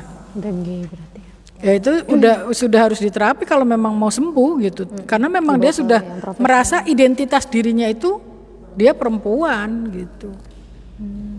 Makanya kalau yang ini bentukan ini juga hati-hati banget ya. Kita jadi jangan meremehkan terutama pada saat awal-awal itu dini ya. Jadi kalau memang yang perempuan ya perempuan, laki-laki laki-laki gitu. Walaupun mungkin nanti kelihatannya ada yang ekstrim banget gitu. Ngerasa kelelakiannya gede banget itu ada ya. Tomboy. Nah kayak anak saya itu kelelakiannya gede banget, jadi ada baju ada sedikit warna ungu atau pink saja itu nggak maunya setengah mati. Itu kan warna cewek Bu. Kata saya itu ya nggak apa-apa sedikit aja, sedikit enggak, cewek itu Bu. Nah tapi memang daripada lebih ke seperti itu, nah ini kan kita lebih susah lagi gitu, itu malah harus diterapi. Jadi kalau yang sudah menikmati, apalagi sampai sudah daya tarik seksnya itu lebih ke sesama jenis, itu sudah nggak normal ya. Makanya kalau yang tadi saya ceritakan, yang saya sudah di kasus itu sampai pergi ke Jakarta kemudian dia jadi waria. Gitu karena memang dia sudah menikmati sama dengan yang tadi Bu ceritakan itu, dia sudah menikmati perannya itu sebagai perempuan bukan peran sebagai laki-laki gitu. Oh enggak, pakaiannya enggak cewek ya? Oh melambai ya? Iya. Lentur ya Bu? Iya. Kalau kata teman saya melambai yang kayak gitu. Pensil inul. Ya itu kita harus hati-hati ya untuk bisa menyikapi yang hal seperti itu. Dengan dikerasi itu nggak akan berhenti. Betul. Tapi itu harus diterapi gitu. Dibawa ke ini. Datanglah ke psikolog atau ke psikiater, nanti itu memang ada psikoterapinya, mau nggak mau gitu. Jadi menyikapinya seperti apa, kalau mau sembuh ya psikoterapi pastinya, terapi gitu. Itu ya Bu solusinya seperti itu. Jadi kalau mau sembuh ya memang harus ke ahlinya iya. Karena memang sudah menikmati gitu. Ada pertanyaan lain Bu dari sahabat Fatayat yang nonton di rumah. dari Ibu Leli Syukriyah Salwa katanya. Assalamualaikum warahmatullahi wabarakatuh. Saya mau bertanya tentang bagaimana cara menumbuhkan atau menanamkan internalisasi nilai pada anak usia 9 tahun yang Teteh ceritakan tadi. Sedangkan karakter si anak usia 9 tahun tadi sudah terbentuk. Apakah sudah terlambat atau belum? Kalau belum, bagaimana cara menanamkannya? Mohon penjelasannya, Bu. Terima kasih. Wassalamualaikum warahmatullahi wabarakatuh. Waalaikumsalam warahmatullahi wabarakatuh. Baik Mbak Leli, sebetulnya nggak ada kata terlambat ya kalau kita memang mau menerapkan atau menginternalisasi nilai. Kita bisa mulai usia kapan saja, tapi memang alangkah lebih bagusnya kalau itu sedini mungkin internalisasi nilainya gitu. Betul. Tapi di usia-usia misalnya 9 tahun itu pun masih bisa sebetulnya, tinggal caranya kita menyesuaikan dengan usia anak umur 9 tahun. Jadi kalau anak usia itu kan sudah mau beranjak remaja ya, prapuber itu sudah masuk prapuber. Nah itu kita jangan kok kesannya itu jangan menggurui. Kalau dia didudukkan kemudian kita nasehati lah istilahnya, itu nggak akan jalan.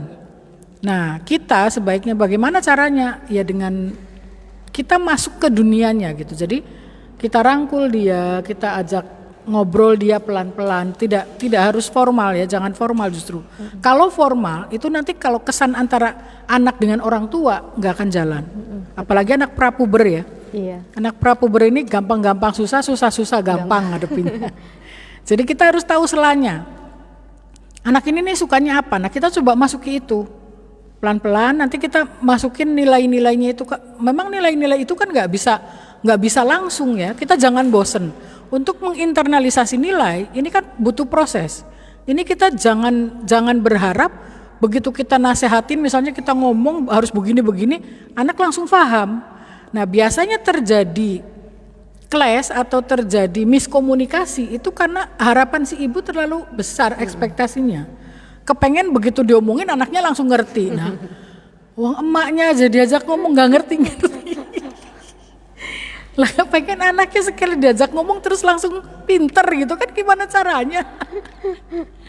Jadi kita jangan berharap ke anak apalagi pra-remaja, apalagi remaja sekali ngomong itu kemudian jalan. Itu nggak bisa. Itu harus butuh proses ya. Jadi di sini makanya kenapa dari awal saya bilang yang kita butuhkan ini dalam mendidik itu sabar dan istiqomah, sudah dua itu. Karena kalau nggak sabar dan istiqomah itu nggak akan terbentuk. Kalau dalam bahasa psikologinya mungkin conditioning, pembiasaan.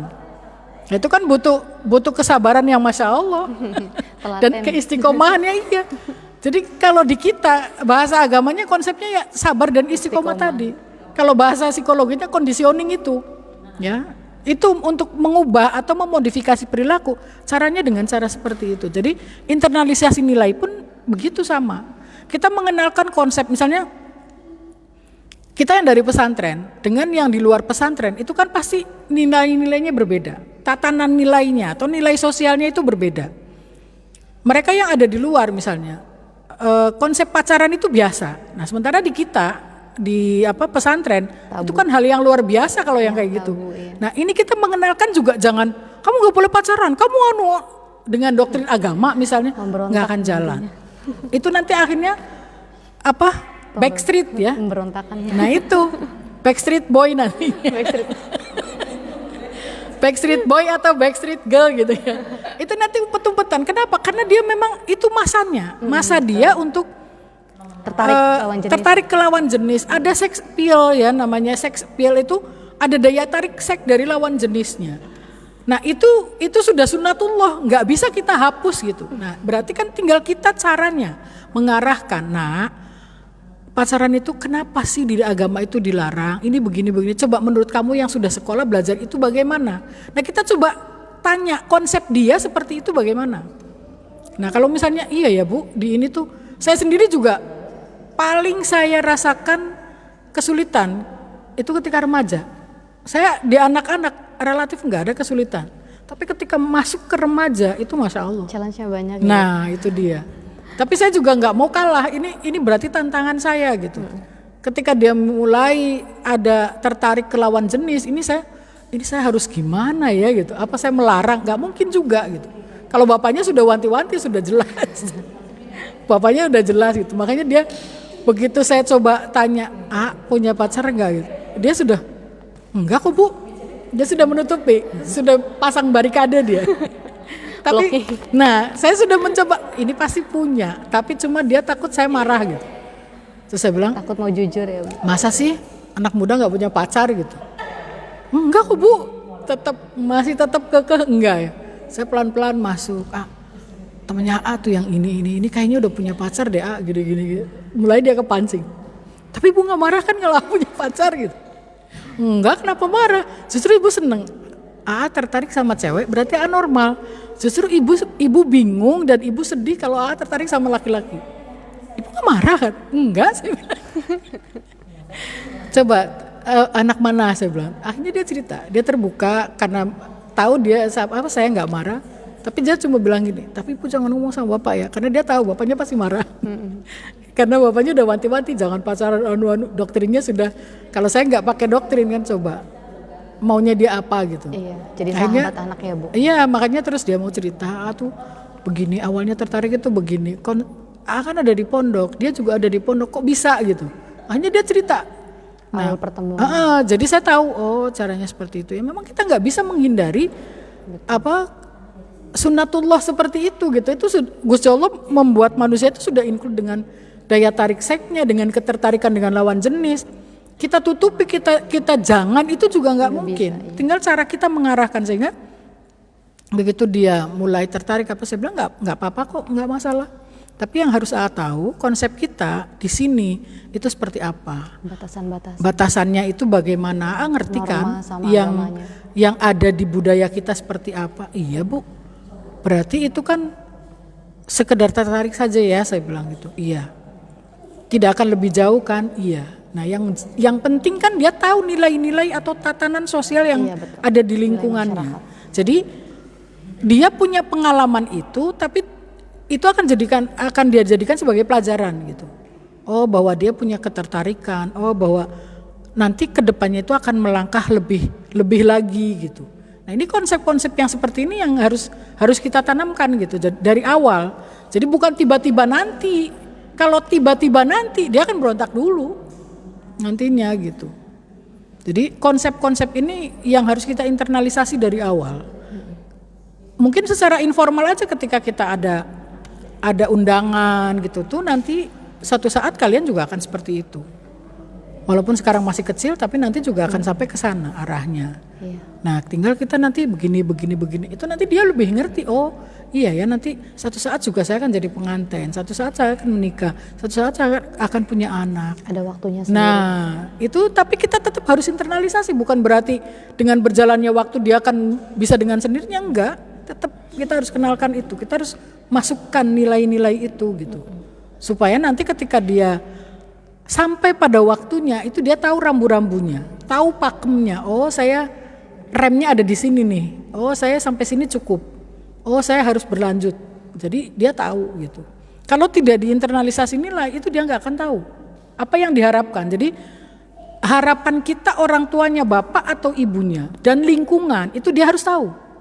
Internalisasinya sambil jalan. Ya, jadi kenapa dia harus mondok? Kenapa dia harus belajar jauh? Kenapa harus bisa menguasai ngaji? Kenapa harus begitu? Itu dia harus tahu. Jadi bukan semata-mata dia ngerasa dipondokin itu kemudian dibuang, diasingkan, dijauhkan dari teman. Kalau kita tidak jelaskan itu konsepnya kan seperti itu. Di sini itu banyak banget yang konsepnya begitu anak-anak santri itu. Iya.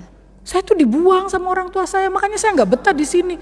Saya tuh di penjara, jadi tanpa dijelaskan gitu. Nah, kalau kita internalisasi dari awal itu anak akan jelas.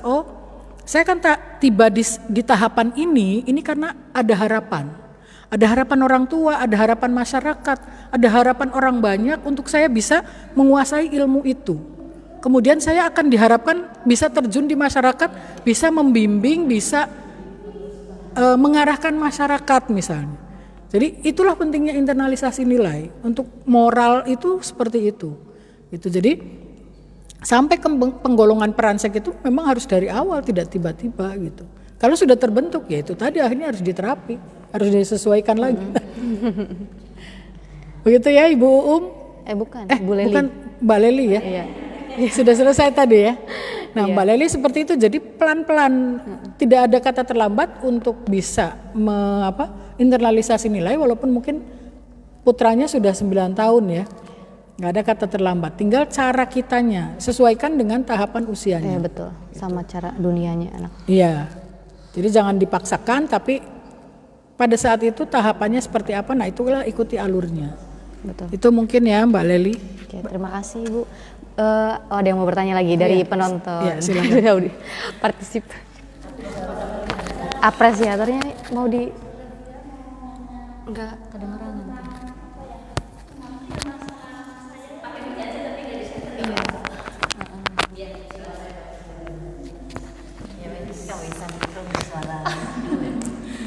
Namanya siapa? Namanya Ibu Surni dari Fatayat Japura Kidul, Bu. Mau nanya masalah anak saya, Bu. Ini kan zaman sekarang tuh zamannya serba HP ya, Bu ya. Sekolah pun pakai daring HP ya, Bu. Zaman Pas musim daring ini ya Bu ya? pas musim daring ini tuh, Bu, si HP tuh nggak mau lepas, Bu. Jadi maunya saya sih jadi ada waktunya sholat ya berhenti dulu gitu, Bu, ada rem-remnya lah, Bu lah. Usia berapa Ibu? Udah usia 11 tahun, Bu. 11 tahun. Iya, kalau waktunya ngaji dulu. Itu mah nggak mau, Bu. Jadi Nggak mau lepas dari HP. jadi game terus, Cung, ini kan ada tugas. Ngerjain tugas dulu baru game bisa, jadi kata sayanya tuh, Bu ya. Terus takutnya tuh, Bu, kalau HP terus kan tetap aja ada racunnya, maksudnya enggak, ya ada Konten-konten radiasi, yang nggak ada sesuai video-video usianya yang nggak jelas kayak gitu ya, Bu ya. Pasti aja nantinya kan tetap aja kayak yang 9 Iya, tahun, iya. kasus 9 tahun itu, Bu, takutnya kayak gitu tuh, Bu. Jadi caranya gimana menyetop ngerem supaya Gadget aja itu ya? HP baik lah. Ya, terima kasih, Bu. Iya, terima kasih Ibu Suni, pertanyaan yang bagus banget. Mungkin sekarang lagi banyak yang kasus ya. Gara-gara pandemi ini kemudian banyak yang mengharuskan sekolah itu daring, tapi kemudian jadi adiksi ya, jadi ketergantungan kepada gadget itu sendiri. Itu daringnya tiap hari ya Bu ya?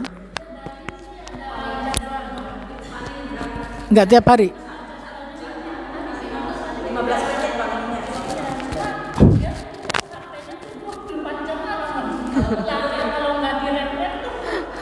Tapi selama ini kalau sudah nggak waktunya diambil nggak sama Ibu? Ya diambil, Bu. Sudah malam, karena maksa.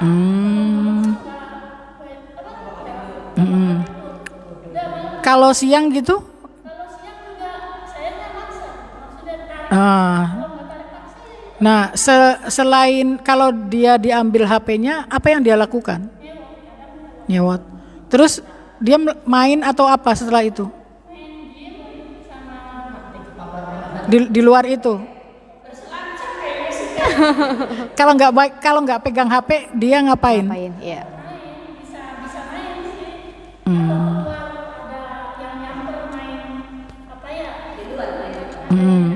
Dia main gitu ya. Berarti masih bisa dialihkan ya kalau itu sih belum adiksi banget sebetulnya. Oh, di luarnya main HP lagi.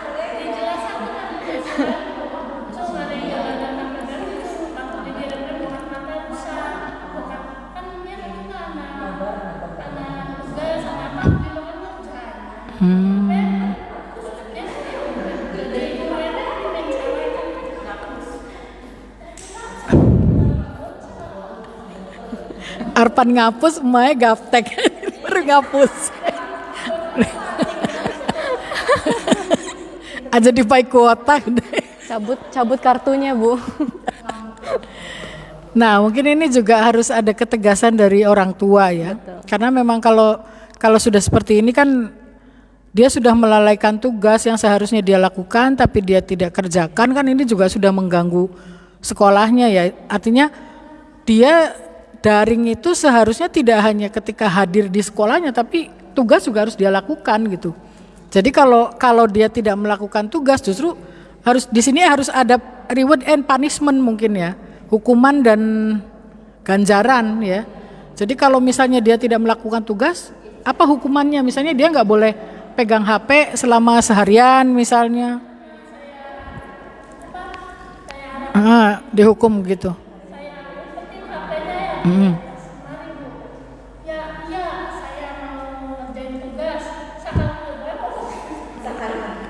Tapi terus dikerjakan nggak? Dikerjakan nggak? Janjinya tapi tidak dikerjakan. Iya.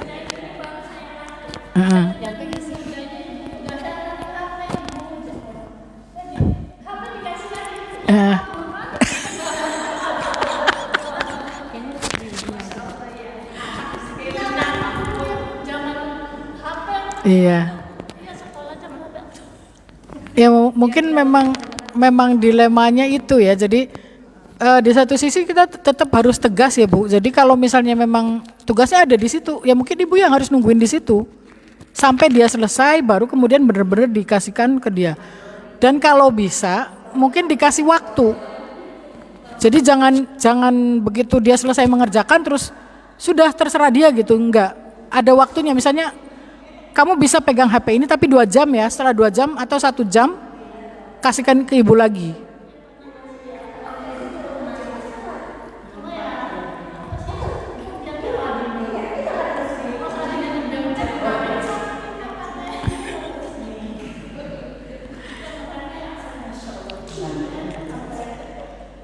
Ya memang kitanya yang harus tegas ya kalau memang seperti itu. Jadi kalau kitanya tetap kalah dengan situasi anak, ya sampai kapanpun akan tetap seperti itu Bu.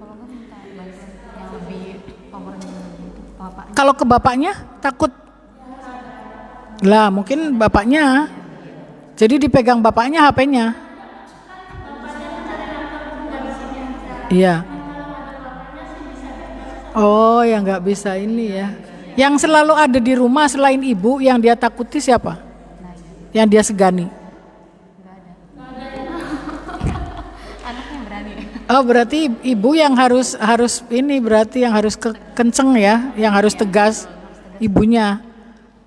Kalau memang bapak nggak bisa, berarti ibu yang harus lebih tegas, karena memang harus ada ketegasan Bu. Kalau tarik ulur terus itu ya sampai kapanpun akan seperti ini kondisinya.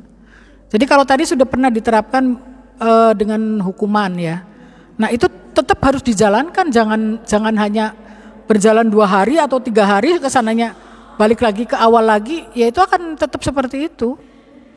Jadi penerapan itu harus terus, misalnya ada waktunya nih, sehari cuma 2 jam misalnya, atau 3 jam misalnya, pagi 2 jam, sore 1 jam misalnya. Nah itu harus terus, harus istiqomah. Nggak bisa misalnya cuma 2-3 hari atau 1 minggu, setelah itu dia balik lagi dengan ancaman dan lain sebagainya, ya sudah nanti akan berjalan seperti biasa lagi. Jadi harus terus istiqomah dulu, setelah terbentuk, baru kemudian nanti kita bisa agak longgar. Kalau nggak tegas terus, ya terus seperti itu iya. Kitanya yang harus tegas. Jadi kalau misalnya waktu kita bikin komitmen dulu sama dia, buat komitmen dulu, misalnya kamu daring jam berapa sampai jam berapa, menyelesaikan tugas jam berapa. Setelah menyelesaikan tugas kamu boleh nge-game misalnya, tapi 1 jam saja. Nah ini ibu harus benar-benar begitu 1 jam ambil HP-nya. Apapun yang terjadi, dia mau marah atau apa, ambil HP-nya gitu. Terus kamu bisa melakukan apa? Misalnya ngaji atau apa, ngaji kitab atau apa, atau main sama temennya misalnya. Tapi paling tidak yang seperti itu jalan dulu di rumah, berlaku. Nah nanti sore juga begitu. Misalnya sore jam berapa itu dia punya kesempatan untuk main lagi, kasihkan HP-nya. Tapi nanti begitu sesuai kesepakatan, misalnya cuma 2 jam, ya ambil lagi HP-nya gitu. Itu harus istiqomah dulu, itu dijalankan. Nah nanti baru itu nanti terbentuk. Kalau misalnya kayak yang tadi ibu lakukan, pernah begini, tapi nggak istiqomah, ya sampai kapanpun ya akan tetap seperti ini, gitu. Nggak, kalau penerapan disiplin itu nggak bisa tarik ulur, harus terus. Jadi memang susah di kita, tapi nanti kalau sudah terbentuk enak, Bu. Awalnya memang kita harus berkorban gitu. Iya, tega-tegaan ya, jadi kuat-kuatan tega. Kuat-kuatan sama anak.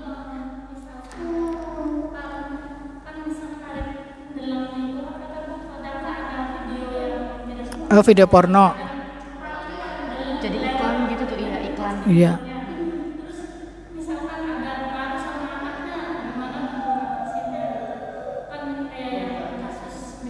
Iya.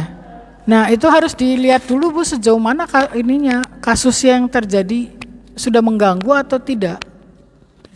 Kan ibu yang tahu, ibu mungkin yang tahu.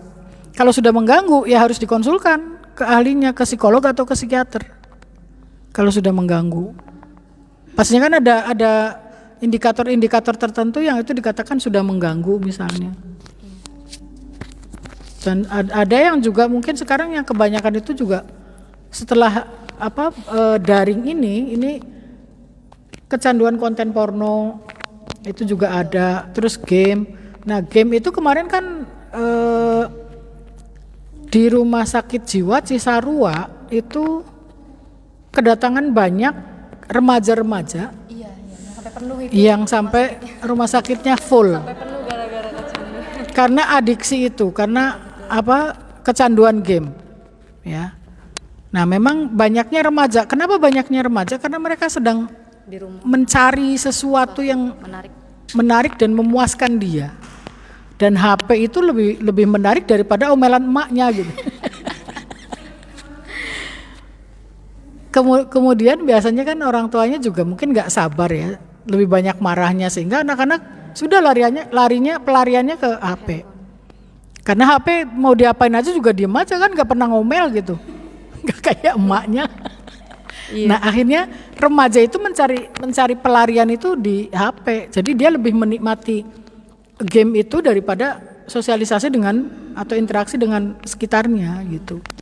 Makanya kenapa banyaknya itu anak-anak muda yang lagi usia remaja-remaja itu, karena memang mereka lebih rentan gitu. Jadi kita ngawasinya juga sebetulnya lebih besar itu harus lebih ekstra daripada ketika kecil kalau menurut saya gitu.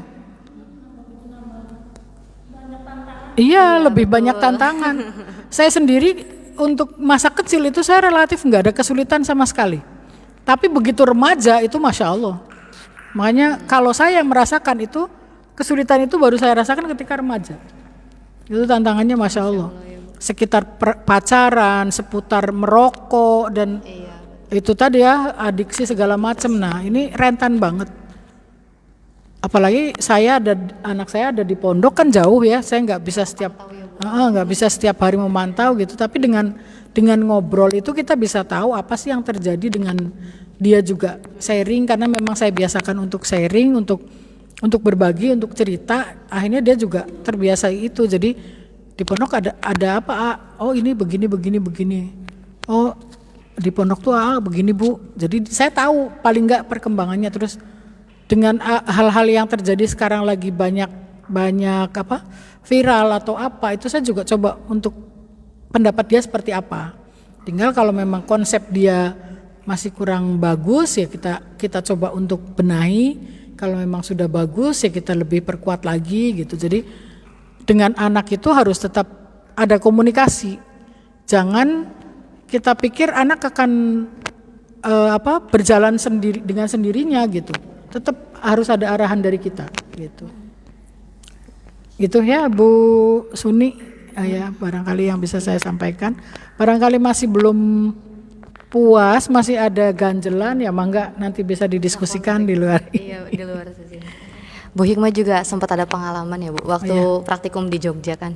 Kemarin itu di salah satu sekolah dasar di Jogja, kan kebetulan ngambil anak kelas 2 SD, laki-laki. Keluhan awalnya tuh anaknya nggak mau diem, nggak pernah ngerjain tugas. Hikmah observasi kan, anak ini apa emang kinestetik itu belajarnya sambil lari-lari atau emang dia tuh hiperaktif gitu. Dan ternyata makin kesini kasusnya kok makin aneh gitu.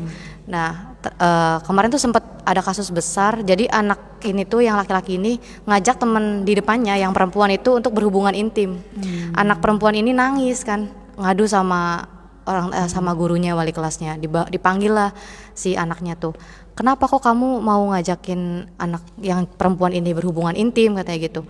Iya, saya penasaran, katanya. Emang suka lihat di mana? Di HP bapak saya, katanya gitu. Abis itu kan orang tuanya dipanggil, orang tuanya nggak ngaku, terus nggak terima anaknya dapat kasus ini. Ini katanya cuma pencemaran, karena kan kebetulan bapaknya ini mantan anggota DPR, jadi harga dirinya tinggi banget. Iya. Abis itu anak ini ternyata setelah ditanya ke teman-temannya suka prosotin celananya di kelas, jadi ada exhibitionisme ya gitu. Betul Bu, dan itu cukup sering katanya. Berarti emang udah cukup ini kompleks, gitu ya, kompleks anak ini. Itu lebih ke klinis kalau. Nah, kan sempat mau ditawarin buat disembuhkan gitu ya Bu ya, atau diperbaiki perilakunya. Orang tuanya mengelak karena harga dirinya itu tinggi sekali. Jadi kasihan anaknya jadi abis ini kata kan cerita juga kepala sekolahnya, ini gimana Bu anaknya Bu, mau di ini tapi nggak mau orang tuanya. Ya udah tahun depan mau saya keluarkan katanya gitu. Nggak pernah ada di rumah karena bapaknya udah nggak kerja, jadi bapaknya selalu nemenin anaknya di rumah. Kayak gitu. Jadi yang kayak gitu juga harus kepantau juga, anaknya itu pegang HP di HP juga dicekin gitu ya. Ada konten-konten apa dan barangkali anaknya ngelihat gitu. Seperti itu Bu. Iya, memang pada banyak kan orang tua juga lengah ya, nggak waspada gitu, karena Betul. kadang-kadang anak ngoprek HP orang tua betul. sementara orang tua nggak kasih password ya. Betul. untuk masuk ke situ gitu, dan dia lupa kalau dia menyimpan itu. yang tidak seharusnya dia simpan sebetulnya. Benar. Kan Makanya ini juga perlu di warning juga pasangan kita tuh kan di handphonenya ada apa, barangkali anaknya kebuka. Orang tua apa juga gitu. nggak seharusnya untuk menyimpan konten-konten yang seperti Betul, itu ya. Bu. Ini juga warning atau peringatan untuk kita orang tua. Benar. Untuk tidak menyimpan konten-konten yang tidak seharusnya gitu. Karena memang anak itu pasti ketika ada HP kita ngeletak itu pasti Penasaran. ngoprek. Ya awalnya mungkin dia nggak akan melihat kontennya, dia melihat game atau apa, tapi secara tidak disengaja mungkin kebuka konten itu, dan setelah dia akhirnya kan penasaran. Biasanya kalau lihat sesuatu yang baru itu dia penasaran gitu. Betul. Ini apa ya? Ini kok begini? Nah, mungkin lama-lama menikmati. Kecanduan. Nah, ketika menikmati, kemudian ada rasa nikmat itu, besok-besok dia akan cari lagi. Betul. Itu yang kayak gitu kemarin gimana gitu. Tanpa dia komunikasi dengan bapaknya atau ibunya. Nah, ini kan tanpa pengetahuan kita sebetulnya. Saya juga beberapa ada kasus seperti itu kemarin waktu di PKPP itu juga sama. Tapi kalau itu akhirnya dirujuk, kalau itu sih memang orang tuanya mau, cuma minta dirahasiakan identitasnya gitu. Jadi karena memang kitanya yang kekeh banget karena kasihan ke anak gitu. Iya Bu, kasihan banget anaknya, nasibnya Iya, gimana. jadi kitanya yang kekeh waktu itu, terus akhirnya mau dirujuk, tapi mohon untuk identitasnya dirahasiakan. Itu juga pejabat sama, cuma bukan DPR, kalau itu pejabat sama, tapi dia akhirnya kita nego itu mau tapi dirahasiakan gitu. Akhirnya ya sudah, memang kita rahasiakan, yang penting anak ini bisa sembuh gitu. Jadi memang banyak banget hal-hal yang tidak kita prediksikan ini bisa terjadi. Karena memang masa anak-anak tumbuh kalau tidak terawasi ini kan bisa terjadi apapun. Betul. Ketika masa anak fase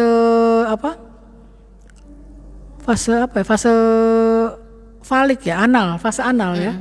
Fase anal yang dia bisa mendapatkan kenikmatan ketika itu. Itu memang ada masanya, sehingga si anak ini akan merasakan kenikmatan di alat-alat genital kan. Nah, ini harus kita waspadai juga. Ketika anak mulai sering raba-raba ya alat kelaminnya, itu memang ada fasenya, tapi kalau sudah lewat itu jangan kita biarkan.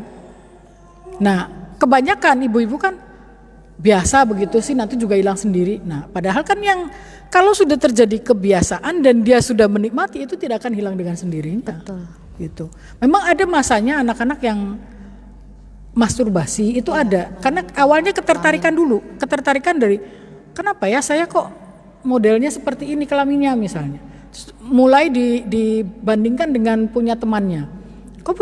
Kamu begini. Saya itu juga pengalaman anak saya dulu waktu masih TK ya, gara-garanya mandi bareng itu tadi. Setelah itu saya juga nggak dibarengkan gitu. Itu kita juga kecolongan ya. Karena kita nganggapnya kan masih anak kecil. Itu juga bukan di rumah saya nggak tahu awalnya. Di rumah kakak mandi bareng, ternyata terus mereka tuh membandingkan gitu.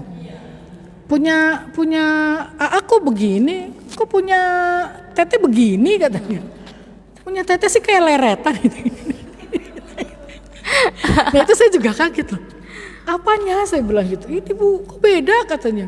Kenapa beda Bu? Kenapa ini? Nah itu mulai dia kan dari ketertarikan itu. Kenapa ada perbedaan kemudian juga saya jelaskan. Kalau tete ini perempuan, kalau ini laki-laki memang berbeda bentuknya saya bilang gitu. Nanti akan begini baru dia paham.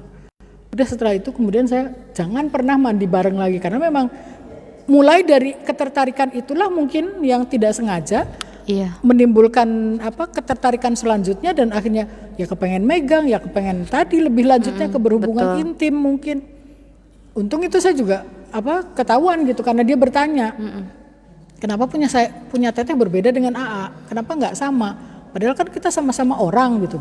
Iya. Nah itu juga pertanyaan-pertanyaan itu kan mungkin ibu-ibu tuh nggak ngeh gitu kalau itu awal dari ketertarikan terhadap seksualitas gitu. Bukan berarti kita tidak boleh mengenalkan, justru harus kita kenalkan, tapi harus dengan bahasa anak gitu. Ya kayak tadi misalnya kenapa berbeda, kenapa ini begini. Nah coba kalau dijelaskan masa tidak harus detail juga mungkin. Tapi dengan bahasanya anak berbeda karena laki-laki dengan perempuan. Nah nanti dengan beranjaknya usia itu kita penjelasannya lebih detail lagi. Nanti di SD itu mungkin kan juga ada pelajaran IPA ya, biologi itu kan ada anggota tubuh dan sebagainya. Itu mulailah masuk lebih dalam lagi sesuai dengan ada fungsinya dan lain sebagainya. Nah nanti kita akan kasih penjelasan itu lebih detail lagi gitu. Jadi untuk awal itu kenapa berbeda itu harus kita jelaskan. Nanti semakin dia makin pengen tahu, makin kita jelaskan sesuai dengan perkembangan kognisinya gitu. Jadi ibu-ibu harus waspada ya dengan adanya pertanyaan-pertanyaan. Kalau anak sudah mengarah ke pertanyaan itu, bukan tidak mungkin dia pernah melihat itu. Coba didalami. Kenapa nak? Kamu kok bertanya seperti itu? Kamu lihat di mana? Supaya kita juga bisa antisipasi. Jadi jangan dibiarkan, namanya juga anak kepengen tahu, bukan sekedar pengen tahunya, tapi dia tahu dari mana. Iya betul. Nah itu yang harus kita dalami gitu supaya tidak berlanjut sampai seperti yang diceritakan Mbak Hikmah tadi kasusnya gitu, sampai dia menikmati, sampai dia mencoba untuk berhubungan intim dengan, padahal dia nggak ngerti kan apa sih hubungan intim itu, efeknya apa, dia nggak paham. Cuma karena penasaran saja kemudian, ayo kita hubungan intim gitu, kayak yang di video lah. Dia pikir itu nggak akan ada efeknya, dia pikir nggak ada dampaknya. Nah karena ketidakmengertian itu gitu. Betul. Sama dengan ketika di permainan saya yang dulu temukan itu kekerasan. Anak ini selalu dengan pembantunya dan sama orang tuanya itu dibelikan tablet. Jadi selalu kalau orang tuanya nggak ada di rumah dikasih tablet anteng, ya sampai jam berapapun kan anteng. Sehingga ketika di sekolah tiba-tiba si anak ini marah dan temennya itu di smackdown. Matanya tuh sampai lebam biru, kemudian daerah muka itu bengkak-bengkak. Nah otomatis orang tua si anak yang di smackdown itu kan nggak terima ya. Akhirnya rame lah itu sampai manggil polisi juga sempat. Nah itu juga orang tuanya itu satunya dokter, satunya juga pejabat. Itu juga sama tadinya tidak terima. Ternyata setelah kita dalami itu dari gadget itu tadi, dari game itu. Nah dia selalu interaksinya dengan benda mati, sehingga dia nggak tahu kalau orang dibegitukan itu akan seperti apa gitu. Terus dia ketika ditanya, kenapa kamu melakukan itu? Mau di permainan itu aja juga kalau ada yang menyakiti kita tuh dibegitukan katanya. Nah itu kan konsep dia, karena yang dia lihat, yang dia tonton itu seperti itu tanpa ada penjelasan bahwa itu akan menyakiti orang, itu akan membuat orang lain tersakiti, berdarah dan lain sebagainya. Nggak ada konsep itunya gitu. Kalau misalnya didampingi orang tua kan pasti, kenapa orang tua itu harus mendampingi ketika anak nonton sesuatu itu untuk memberikan penjelasan. Nah kayak di TV sekarang kan sudah ada ya tulisannya apa, bimbingan orang tua yang ada BO gitu kan di pojoknya ya. Nah kenapa ada seperti itu? Karena konten-konten itu harus ada penjelasan gitu. Jadi bukan berarti anak melongo begini terus ya sudah itu kan masuk semua. Tapi coba ketika kita mendampingi anak, misalnya nonton, ada sesuatu yang harus diberi penjelasan, coba kita pancing anak itu. Nah menurut kamu itu si Ipin Upin itu berantem, menurut kamu gimana sih, baik apa enggak gitu. Nah untuk kita tahu ngerti enggaknya si anak konsep berantem itu, kita coba pancing dengan cara seperti itu. Ya nggak apa-apa sih Bu, kan namanya orang disakiti, ya kita sakiti balas. Memang seperti itu, tak bagusnya. Bagaimana coba baiknya? Ayo kita diskusikan. Nah inilah kenapa harus ada bimbingan orang tua. Jadi konsep berantem itu bukan berarti karena disakiti kemudian kita harus ngelawan. Ada kok cara yang dengan baik-baik misalnya. Nah kalau misalnya tidak kita arahkan, ya anak itu begitu disakiti ya pasti akan membalas. Tapi kalau kita arahkan, nah kita disakiti bukan berarti kita harus menyakiti kembali. Kita bisa kok bicara baik-baik ke dia. Gimana kalau nggak usah begitu? Nah itu kan bisa dinego. Tapi kalau tidak diarahkan, konsep dia ya, oh kalau disakiti ya sakiti balik gitu. Itu jadi jangankan game, TV saja kita harus mendampingi gitu. Jadi seberapa hebatnya efek game, ya itulah gitu. Sudah banyak kasusnya gitu. Jadi memang makanya butuh pendampingan orang tua, sementara orang tuanya sibuk dengan HP-nya sendiri. Jadi hadirnya orang tua itu tidak hadir secara psikis ya, hadir secara fisik. Secara fisik ada, tapi secara psikis nggak ada. Nah, sementara anak itu kadang-kadang cuma pengen, ini loh lihat, nih, milih ini nih, begini. Dia memberikan penjelasan itu pengen diapresiasi sebetulnya. Lamanya kan cuma, oh iya, ini coba lihat, ya bagus, tanpa melihat sedikit pun. Nah anak kan merasakan bahwa oh ada di sini tuh cuma hadir fisiknya saja gitu. Nah ini di zaman milenial itu seperti itu gitu. Betul. Itu mungkin Mbak Hikmah. Okay. Karena waktunya sudah habis ya Bu ya, mungkin bisa kita lanjutkan di hari besok ya, di hari Sabtu. Tapi mungkin dengan pembahasan yang berbeda, yaitu mengenai perkembangan kepribadian ya Bu ya, yaitu dari mulai hubungan dengan keluarga dan bahayanya pada masa bayi. Nah, mungkin sampai di sini. Terima kasih banyak bagi apresiator yang udah pada hadir di sini dan sudah bertanya. Terima kasih banyak atas kehadirannya. Buat sahabat-sahabat Fatayat yang sudah menonton dan juga memberikan pertanyaan juga terima kasih banyak. Semoga bisa bermanfaat bagi kita semua. Saya akhiri, atau Ibu mau kasih kata-kata terakhir, quotes? Baik. Mungkin untuk sahabat-sahabat sekalian, kita harus tetap waspada dan memperhatikan perkembangan pada masa bayi ini ya.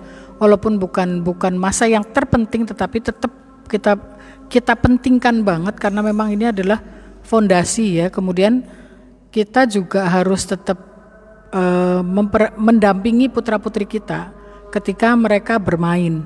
Karena di masa bermain itu juga banyak hal-hal yang bisa kita ajarkan sebetulnya. Jadi jangan bermain itu dibiarkan bermain sendiri, tapi tetap kita harus mendampingi. Jadi betapa pentingnya usia bayi atau masa bayi ini untuk perkembangan selanjutnya. Itu mungkin yang bisa saya sampaikan. Baik, terima kasih Bu. Alhamdulillah. Oke, kami akhiri ya dengan wallahual muwaffiq ila aqwamit thoriq. Wassalamualaikum warahmatullahi wabarakatuh.